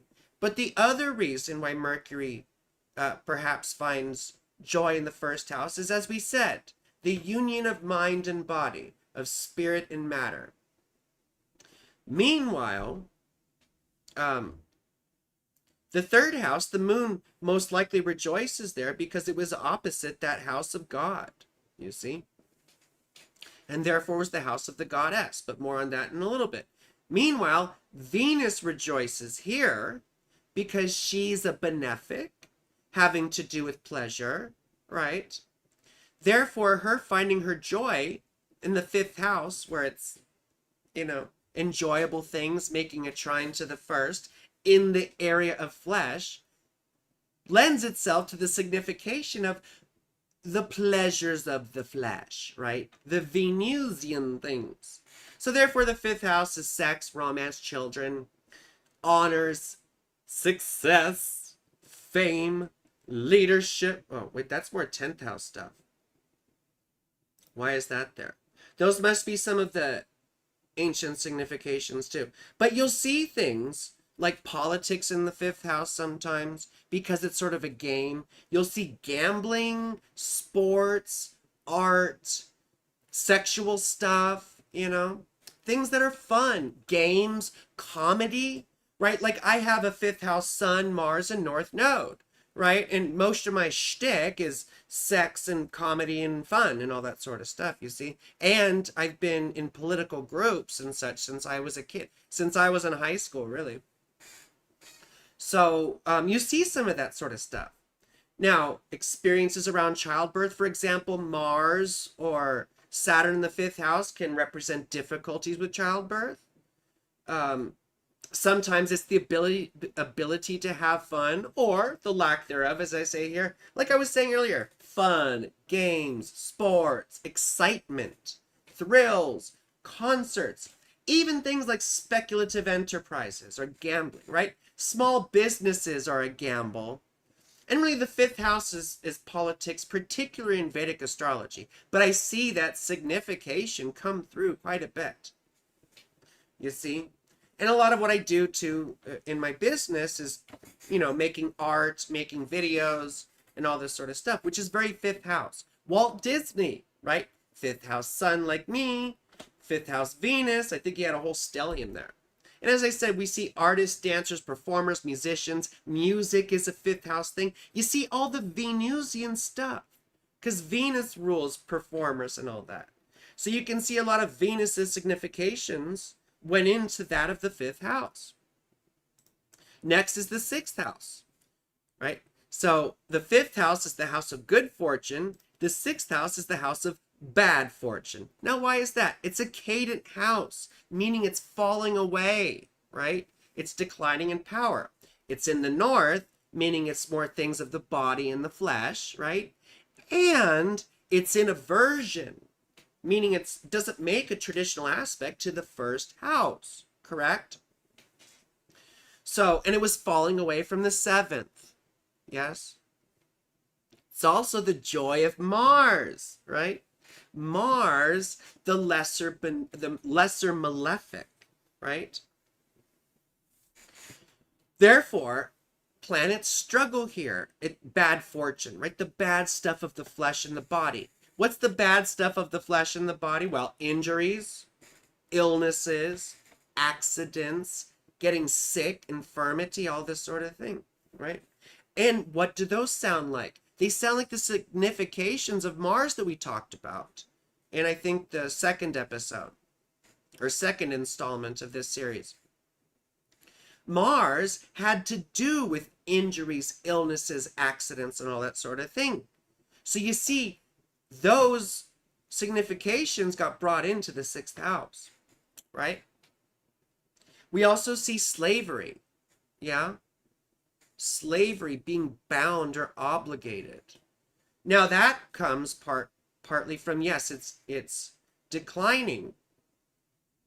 But we have this equal footing in the seventh house, right? It's like our peers or people that are, they may be adverse or they may be in opposition to us, but we're more or less on an equal playing field, yeah? Meanwhile, when you're declining from the seventh, that equal playing field has totally disappeared. And you're in an inferior position, right? So therefore we see slaves, and the whole slavery signification got turned into profession, right? Because your daily work, wage slavery, wage slavery. We also see military service coming from the Mars thing, right? And we'll see not just military service, but the service industry as well. Also, because of having to do with the body and the flesh and all that, we see healers. Like, for example, my dad was also a doctor, and my fourth house ruler, Venus, is in my sixth house of the health stuff, you see.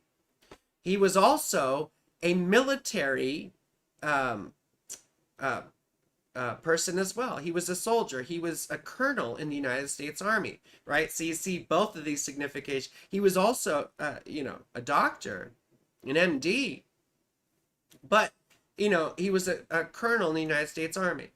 So now we also see pets and small animals in the sixth house, right? Because they're sort of your slaves too, your beasts of burden.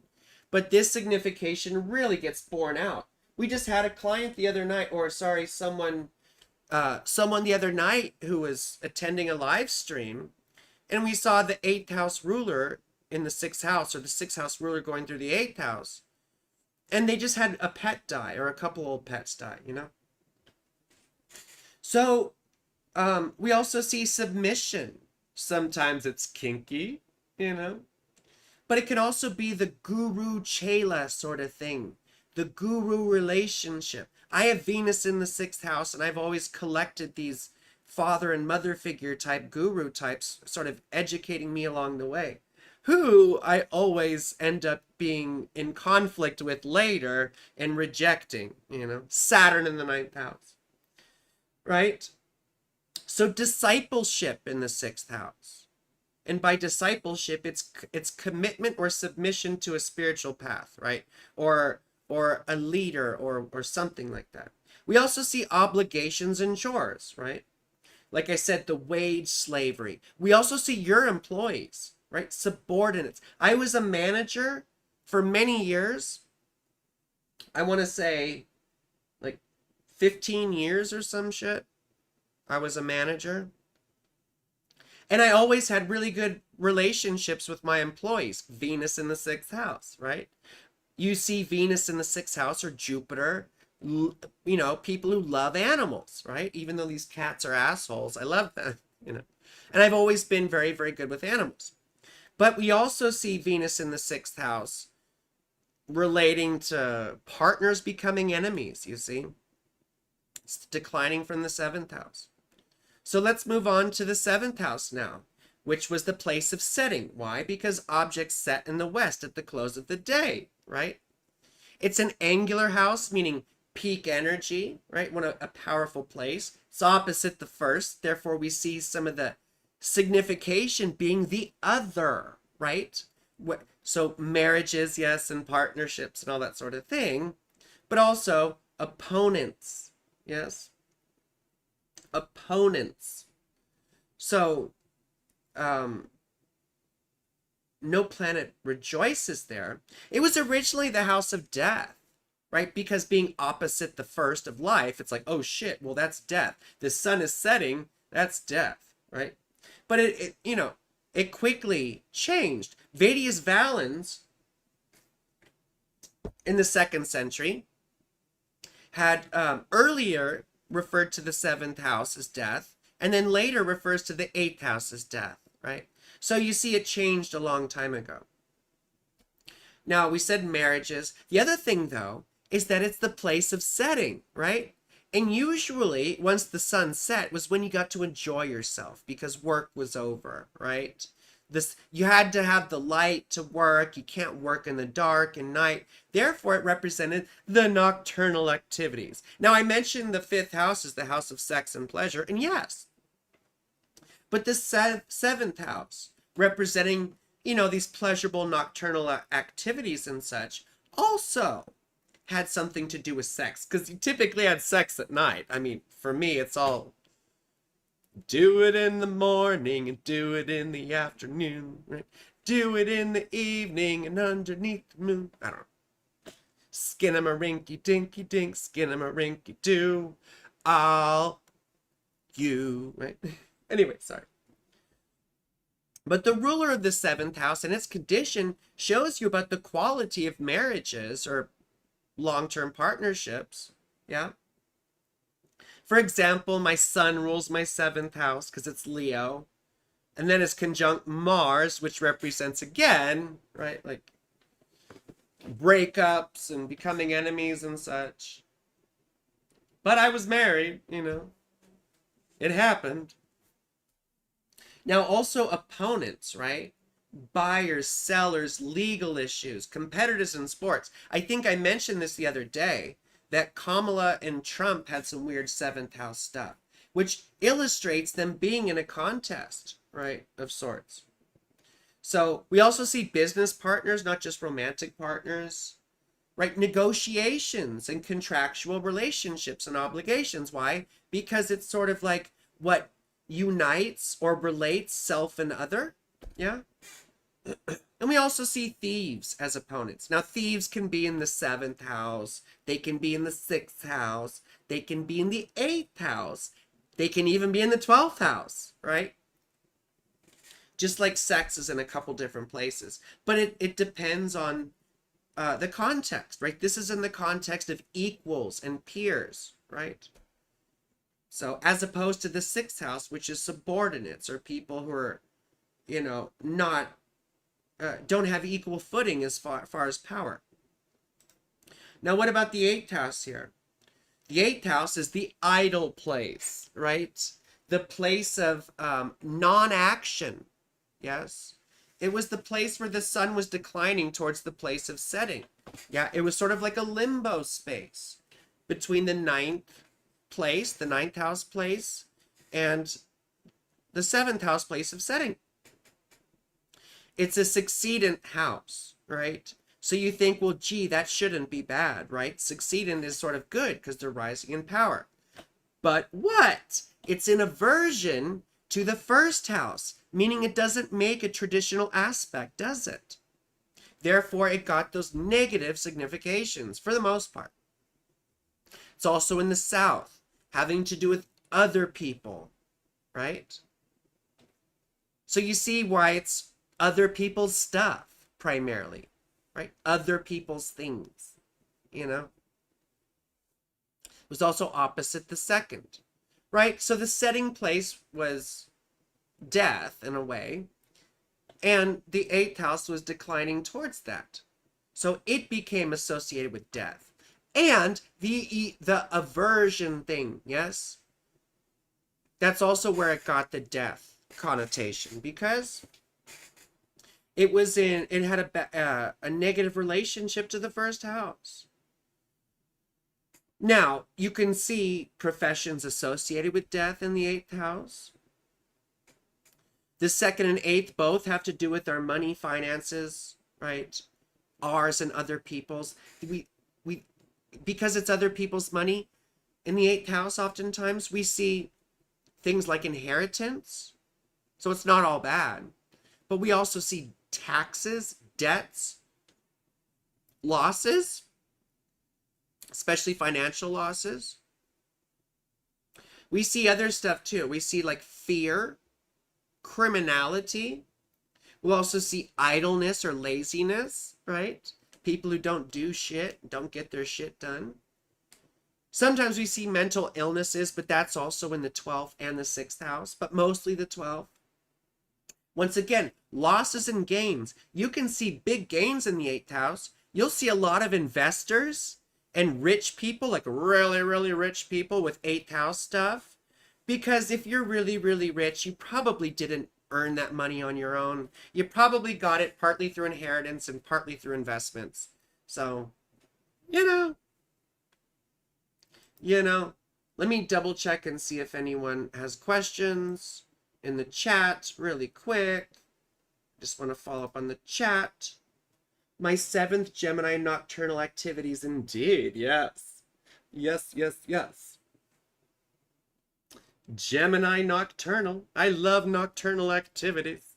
Nocturnal emissions. I mean, as long as I'm aware that I'm emitting things at night, I mean, I have diurnal emissions too in people. See, people aren't going to want to hear me talk about sex in the middle of all this shit. Or maybe they will. I don't know. I can't help it, though. So anyway, necromancy, because death, that was something in there. Later in modern astrology, they tried to associate it with the occult, because they tried to, they equated Scorpio and the 8th house, because 8 and 8, it's not true. The occult is in the 9th house, as we'll see in just a minute. And the occult has nothing to do with Scorpio. Nothing whatsoever. You see? I see all this bullshit about the 8th house and witches, and it's bullshit. Anyway, modern astrology, again, forecasting. Well, there's a technique called the length of life technique where you can get a general idea about someone's death. And there's other death techniques from ancient astrology. I just say forecasting the death is unethical. You know, I think it's unethical. And plus, it's a little more inaccurate now because why? Because we have a lot more medical advances these days. You know, it's easier to save someone's life with medical science. Anyway, Alan Leo, I say here Alan Leo. Alan Leo came before Dane Rudyard in the late 1800s. And Alan Leo was the one who brought a bunch of bullshit modern astrology to India. And he's the one who started equating the 8th house with sex. So blame that motherfucker. You know, Alan Leo really started the ruining of modern astrology.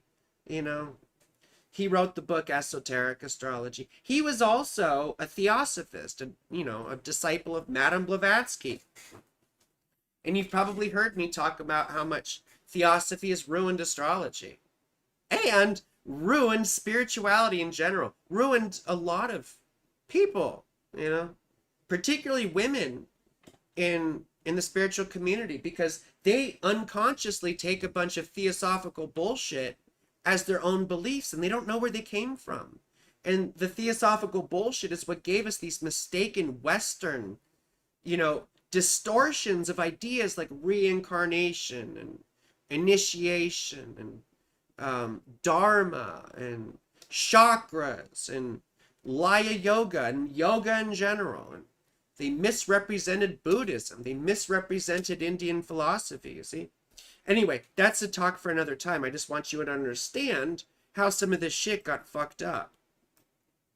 Now, the 9th house is the place of God, right? It's a cadent house, which we think, oh gosh, that's bad, right?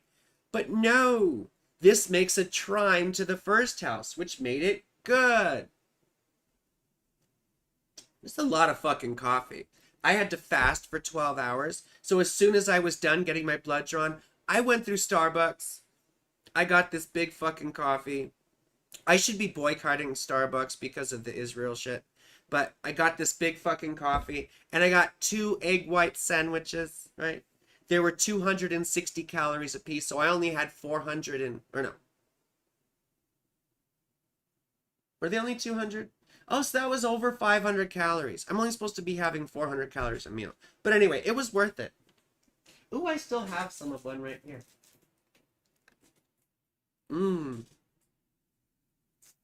Anyway, the 9th house is one of my favorite houses. Because I have a 9th house stellium. I have Saturn, Pluto, and the moon conjunct in the 9th house. And you can see my life has revolved all around spirituality, religion, philosophy, astrology, and all these sorts of things. Pretty much my whole life. So it's in the south too, which is the stuff of the mind and the spirit, right? So, right, the 10th house is achievement, isn't it? And the 9th house is declining away from the 10th. So what would that mean? It's like reflection, right? The 10th house is like maturity. It's us in adulthood, right? It's us in our visible place in the world doing our work. So the 9th house is like falling away from that. It's where we get into our older age, we get more mature. We get, they always say we get more reflective in the autumn years. Yes. More reflective in the autumn years. It's where we consider the meaning of what we did, the meaning of our life, and the meaning of life. We start to think about, why are we here? Yes, existence. This is the joy of the sun. And the sun was God, right? The sun god was the primary god in many pantheons in ancient times. So, and the sun was the all-seeing sun in ancient astrology. That idea came from the Babylonian tradition in ancient Mesopotamia, right? Shamash or Utu. This was the Sumerian and Akkadian sun god. Yes? And Shamash was said to be able to see into the future because he's way up high in the fucking sky, and therefore became associated with divination. Yes? And therefore justice, the law, all these sorts of things, because from his vantage point, he could see some shit, you know? So, and God, the stuff of God, the ideas of God, contemplation of God, all the things to do with God, right? Also, the sun makes an annual journey, right? Whereas the moon makes like a monthly journey, you know? It's that time of the month for the moon, you know? But the sun's journey takes a whole year. Therefore, the sun was associated with what? Long journeys. So the ninth house became what? Long journeys also. Where do you take long journeys to? To foreign places. So the ninth house also became associated with what? Foreign things, foreign cultures, foreign people. The ninth house also, excuse me, declining from the 10th and being in between, you know, the 10th and the 7th, really, made it a liminal space where there was sort of a place of the unknown, right? And therefore associated with, excuse me, the unknown things of religion and existence and the mysteries of life. Therefore it became associated with, you know, it's the house of God, so it became associated with houses of God, like temples and churches and mosques, you know, the intermediaries of God. So religion, faith, yeah, priests, diviners. The idea of diviners and astrologers and stuff is that we were interpreting the word of God, right? The messages of the gods hidden in the stars. So in a way, I'm like a priestess. I'm a Venus priestess and I'm a Saturn priestess. I have two mommies, you know. So anyway, philosophy too, because philosophy's what? It's contemplation of existence and our relationship to existence. And that's what the occult is too. The occult and the mysteries are like the deeper part of religion, right? Religion and magic, or the occult, have had this uncomfortable symbiosis since the beginning, right? Because the occult and magic is always sort of on the fringes of religion.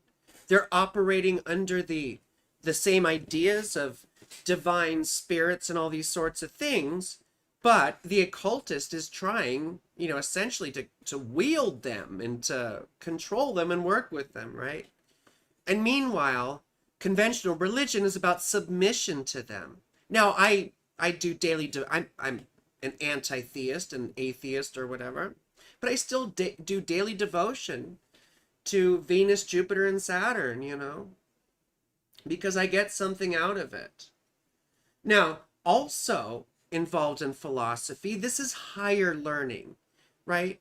It's where we develop a cohesive worldview as opposed to just the assimilation of facts.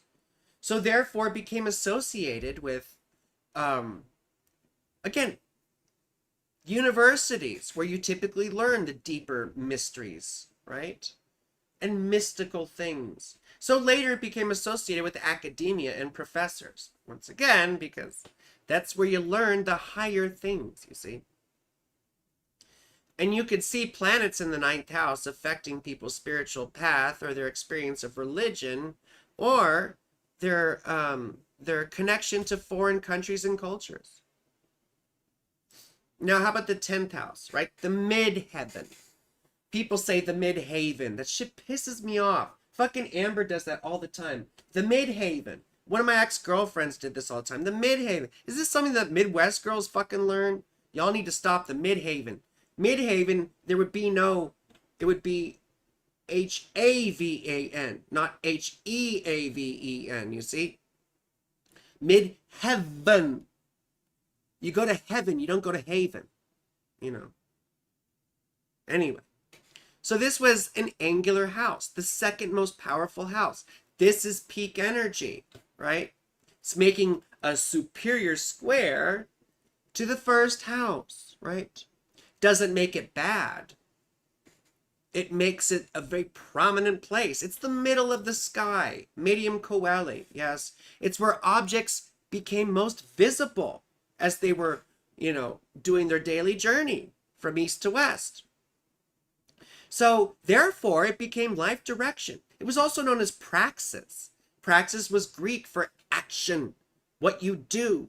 In political work, we used to say, oh, that's good praxis, meaning it's good action. That was good practice or good work. You see, it's what you do, your life direction, yeah, and what you're known for. Therefore, it became associated with honors, recognition, and your status, your worldly status, right? And as I say here too, or there, the condition of the 10th house ruler indicated a lot about your status, your social standing, right? Honors, power, and rulership, right? A very well-placed 10th house ruler is very auspicious. I have my 10th house ruler, Mars, in my 5th house, right? Of sex and pleasure and having fun.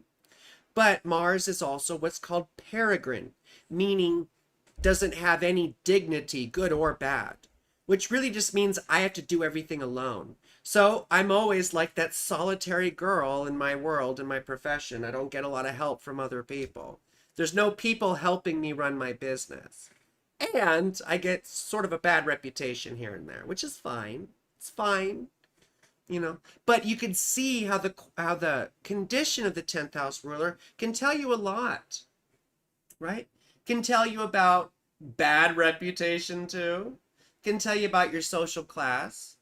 Can tell you about the mother, because it's the house that's opposite the 4th, which is the father, you see. 7th from the 4th, which we'll talk about in a little bit. It was also life direction, as I said, right? And that meant it came to signify your career, your vocation, because sometimes that sort of becomes your identity in many ways, doesn't it? Your occupation or vocation. Now, I cited C.S. Lewis here. C.S. Lewis made this famous quote that all of our choices and actions aggregate into making us either a heavenly creature or a hellish one. That's your action, your praxis, your thought, words, and deeds, right?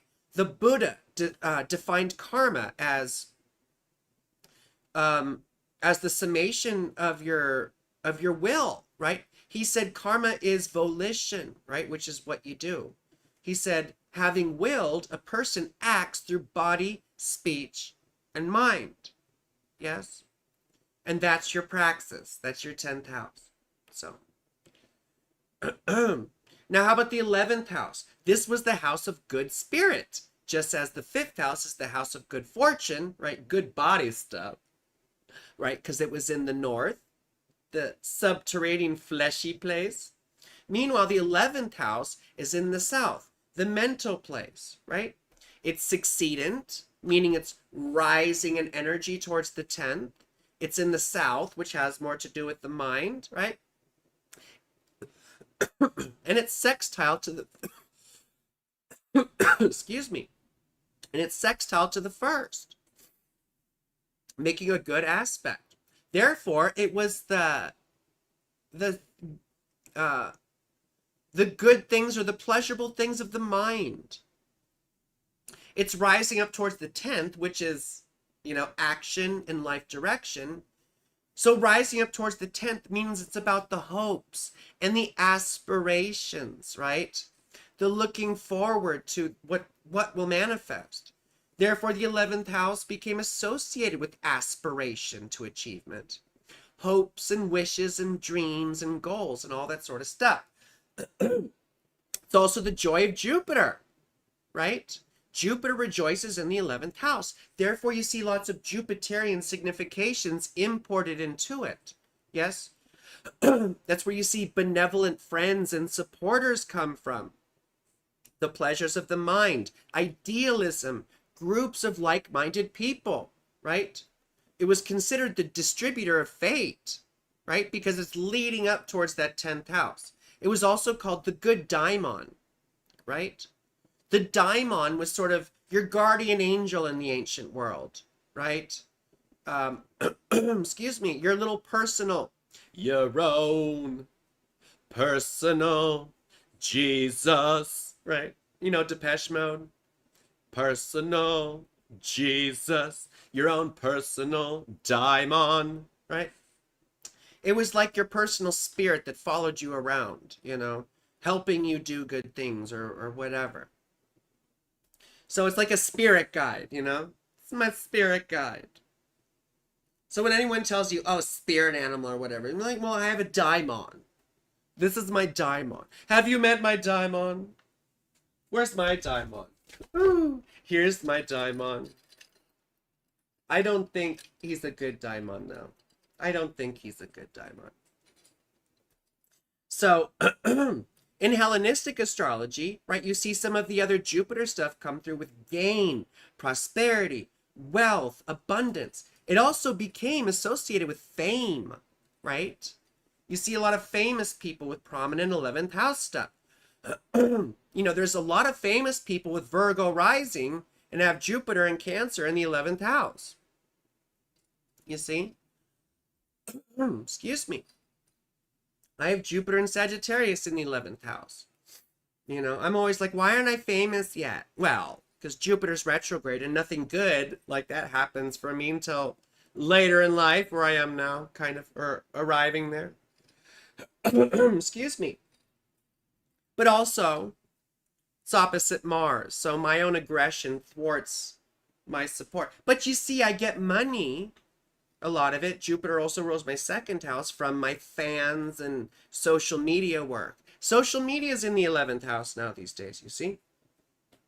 So, like I said, prosperity, wealth, abundance. We see people with common interests or goals, right? Like my political friends and spiritual groups that I've been in. You know, and patrons and benefactors, people who give you money and support your work. You know, fans. I love fans, and I don't just mean my ceiling fan, you know. People who give me attention and support me, you know. So thank you for supporting me. In modern astrology, we see things like groups and clubs and orgs, social networking, as I just said, in social media. Now, I've seen this borne out in real readings, so, you know, I use it this way too. The social media thing is really relevant to my life. I'm like, friends haven't been giving me any fucking money. It doesn't make any sense. Oh, social media and support. Although I consider people who support me friends. You know, I have a parasocial thing going on with people who follow me. I consider them friends, you know. And I think they consider me sort of a person personally related, you know, having a personal relationship with them in some way. I always say I'm not antisocial, I'm parasocial. Anyway, your audience, activism, beliefs, you see. Don't worry, we're almost done, okay? We're almost done. We just have a few more slides. Now let's get to the... see, I said beliefs here, but beliefs are primarily a 9th house thing. This is more the idealism, the activism stuff. Again, Jupiter and Uranus in the 11th house. And I was a political activist for a long time. I'd like to say I still am. I just haven't been very active, you see. Anyway, let's go to the 12th house. That's the house of bad spirit, or the bad daimon, right? Oh, here's my bad daimon. My bad little daimon. This is a boglin. I had one of these when I was a kid. And then I found one on eBay. And I had to get it. Yeah. I had to get it. I probably should have kept it in the package, but I wanted to hold it and do videos with it. I've gotten my lipstick on it, though, from kissing it. You know. On camera. So the 12th house is cadent, meaning declining in energy, right? Declining in power. It's also in the south, right? The stuff of the mind. and it's in aversion to the first house, meaning the first house doesn't see it, right? So it became what? A bad house. Just like the 6th house and the 8th house are in aversion to the first house. They became bad houses, right? It's just declining away from the first house, which we talked about earlier, and hence self-undoing, right? Self-undoing. And we see behaviors and habits and stuff of the mind that contribute to self-undoing, don't we? Things like addiction, mental health issues, mental illness, imprisonment, seclusion. It's also the joy of Saturn, right?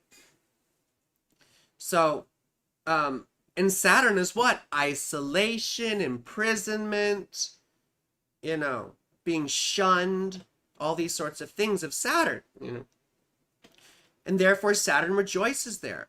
So Saturn's, even though it sucks having Saturn in the 12th house, it still gives him a bit more dignity in some ways, It helps, well, I call Saturn she and her because I prefer that. But you can see how that the Saturn significations get brought in there. Now, for the bad daimon or the bad spirit, right, is the one that deals out bad fate, like death, losses, sadness, depression, uncomfortable events, right, in our lives. And we see self-destructive behaviors, right? Difficulties of the mind, yes. All these Saturnian words like sorrow, depression, affliction, loss, confinement, and even enemies. We see theft in the 12th house as well, right?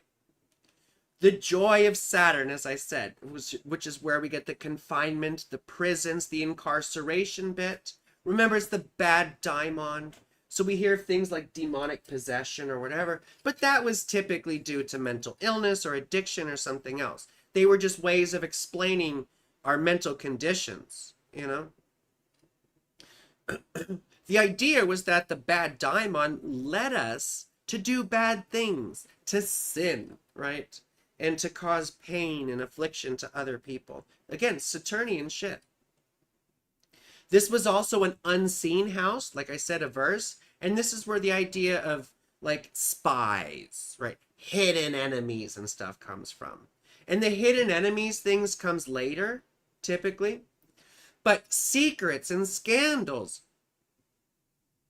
hiding things. Like, for example, when you see the 4th house ruler of the father in the 12th house, it often means dad was either not around or an alcoholic, right? You see how important that information is?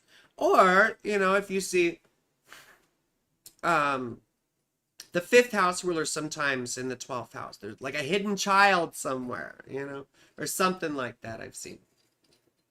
Or sometimes your kid has neurodivergence or struggles with depression or something,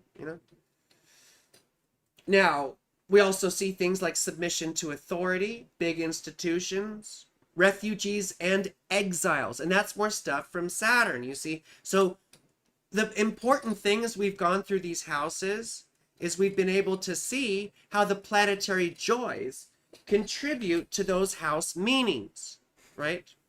And there's only a few houses with planetary joys. The 1st house has Mercury. The 5th house has Venus, right? The 6th house has Mars, right? The 11th house has Jupiter, and the 12th house has Saturn. What do you notice there? You have each benefic and malefic rejoicing in a house, and then Mercury, right? Oh, and I'm sorry, the 9th house is the sun, and the 3rd house is the moon. So you have the luminaries, right? You have both malefics, and you have both benefics rejoicing in a house. Now, there's only, what's that, 7 traditional planets. So you don't have planetary joys in every house. But you see the ones that do have it, those planetary significations contributed to the house meanings, yes? Now, really quick before we go. Now, using house rulers. We'll talk more about this later in a different episode. But whole sign houses, that's why you need to use them, because you see very clearly what planet rules what house. When you get to quadrant house systems like Placidus and shit, you get this bullshit called interceptions, where houses swallow signs and signs swallow houses or whatever. And this is very bad for a reading because, first of all, you don't want to have two different planets ruling a house, right? Where a house falls between two signs. And on the other hand, you don't want to give the mistaken impression that a house doesn't really occur in someone's chart. That's stupid. So an example I give here, the ruler of one house imports those significations into another house. So for example, the one I give here, my 8th house ruler of death is Mercury. And I have Mercury in my 4th house of the father, right? The father, in the house of the father is Taurus, ruled by Venus. And I have Mercury and Venus sextile together. My dad died, and Mercury's retrograde, right? So there's other things that go into that. But my father died, of course, when I was pretty young, but I got, there was some positive stuff that came out of it, you see? So because the 8th house is also investments and inheritance and stuff. So that can also mean gain from your father dying, even though it's a terrible thing and it's really painful and stuff. But so, well, it's not all bad, is it? Or, for example, I also mentioned the 10th house ruler in the 5th, which is something else of mine, right? Making, your life direction being comedy, games, fun, sex, children, and that's what you become known for. Or another example, think of the 9th house ruler going into the 6th. Right? That's a daily life having to do with astrology, religion, and all this sort of thing. Or being a slave to those things. For example, I've been a Freemason for 18 years. And it's hard a lot. It's a big commitment, and it feels like being a slave sometimes. I mean, relatively so. It's a big part of my life, but you see how this is really important information? Being able to see how one planet rules one house, goes into another house, and how those significations tell you some important information about how that area of life unfolds, right? This is crucial stuff to do in a fucking reading or understanding your own chart, yes. Now, the last thing I want to mention is using derivative houses, we'll talk about this stuff more in the next, because we've already gone over here. We need to stop. But just look really quickly, and this is from Demetra George. For example, the 5th house from the 2nd house, right? Or 5th and... the 5th house, right, is 2nd from the 4th, right? Dad's money. Okay, I got lost here for a second. So the 5th house is the 2nd house from the 4th, right? Therefore, money and father, dad's money. The 6th house is the 3rd from the 4th, right? Therefore, aunts and uncles kind of thing you can see there. You see how I'm using derivative houses? The 7th house is the 4th from the 4th, right? So the parents of your father, your grandparents. The 8th house is the 5th from the 4th. So sometimes we see it associated with step siblings, right? Step siblings. The 9th house is the 6th from the 4th, which can be dad's illnesses, Do you see how I'm doing this here kind of thing? I just want it to be sort of an interesting example. But we'll do more of this later, you see? We'll do more of this later. Now let me turn my presentation off and put myself back here. So anyway, you're probably all gone. Heaven could be a haven. Anyway, quantum. I truly appreciate the clarification on houses. This was a great presentation. Thank you very much. Thank you so much, quantum. And the next one, we'll start doing the individual houses, So anyway, and for people who couldn't make it, this will be available. Right? We've gone now for 2 hours and 20 minutes, so I gotta go. Tonight's debate night, and I have to watch this fucking vice presidential debate. You know, I need to watch this shit. This is gonna be fun. Or maybe it'll be painful, I don't know. But thank you so much for coming. And yeah, please encourage more people to become members. Because you see, like this is me practicing teaching a little bit because I'm hoping to have like actual classes at some point on my website.